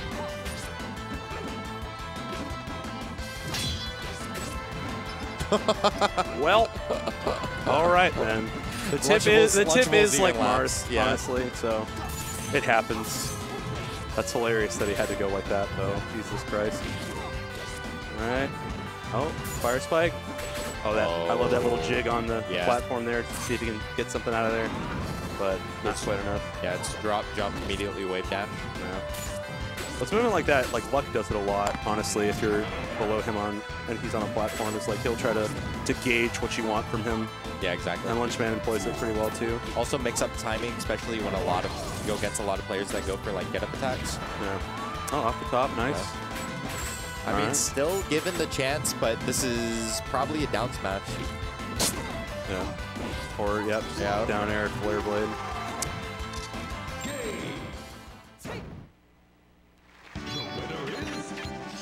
Apathy is definitely a talker.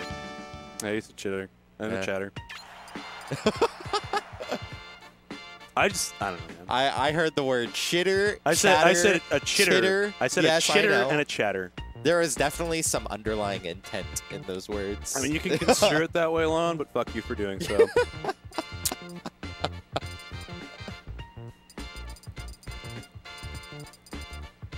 So our bands being The big Delfinos, stages, yeah, Dreamland.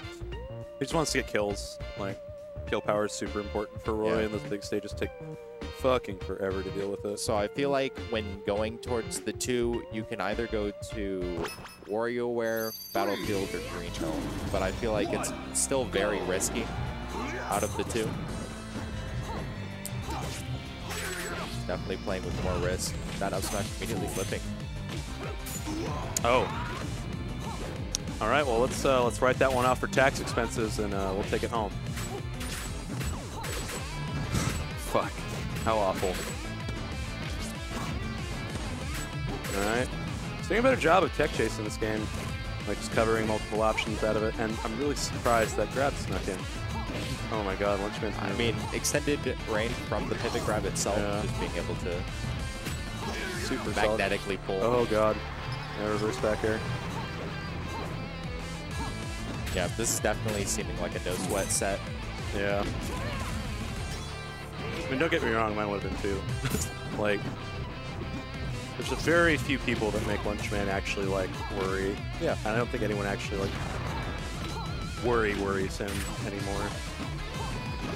Yeah. I mean, definitely sitting pretty. I think it's just how the bracket was overall played, because Arsenal's having to play his demons earlier on. Or I wouldn't even say, like, the fuck? I'm not even a demon. Too much of his demons, but I mean, still, like, playing against, like, Hot Pockets, making it pretty rough.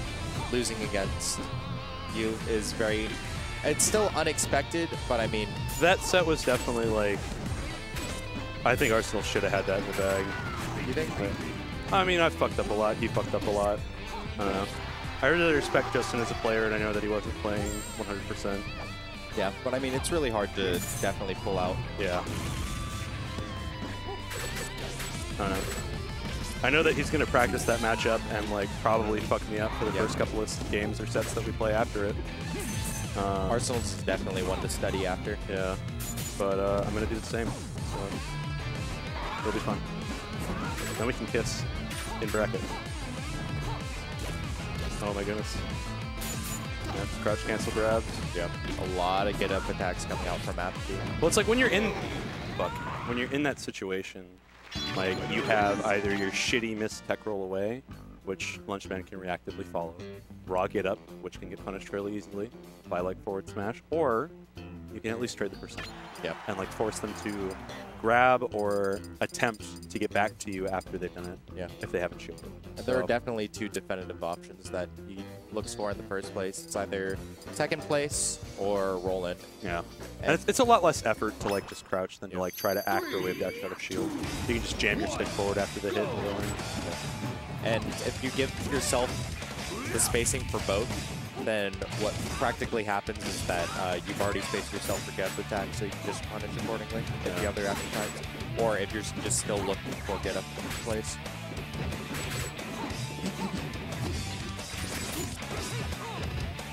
Yeah, playing in the corner. Great just to expect the roll. Just making sure he's balancing himself with the side B. Oh my god, yep. Doesn't quite get it all the way through. Wow. Zach's moving is so well today. Like, he's a lot slipperier than he normally looks. I don't know. I don't know what it is. I think it's definitely more precise than anything else. Huh?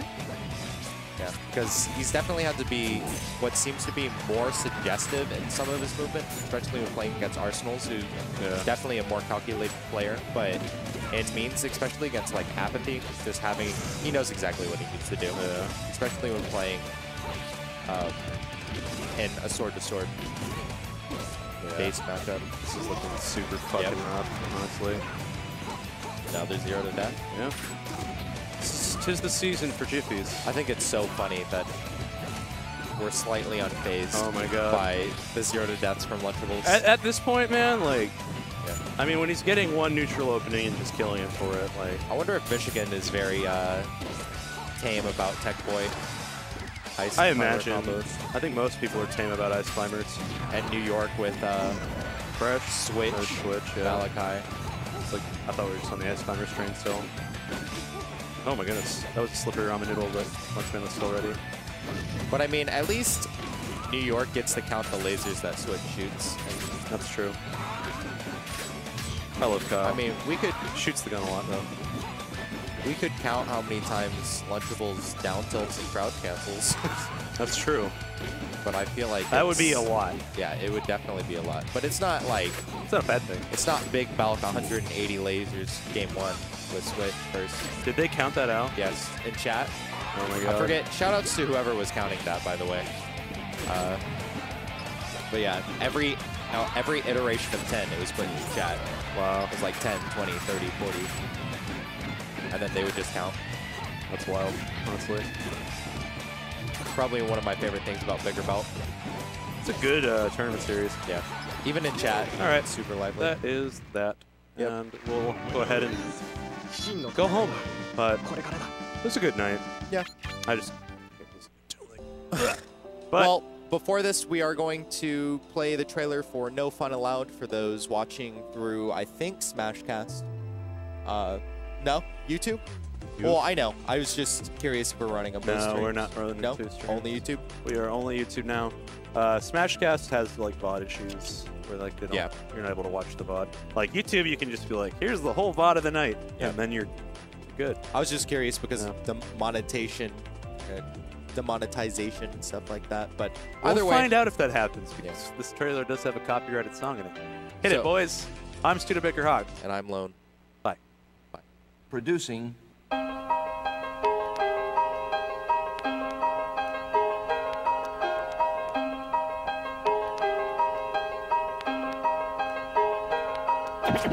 From listening to records, I just knew what to do. I mainly taught myself. And, you know, I did pretty well, except there were a few mistakes that I made that I have just recently cleared up, you know.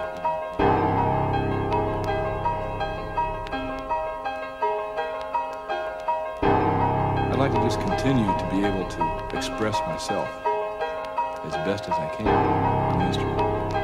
And I feel like I have a lot of work to do still. You know, I'm a student of the drums. And I'm also a teacher of the drums, too.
juices of human beings, that which assimilates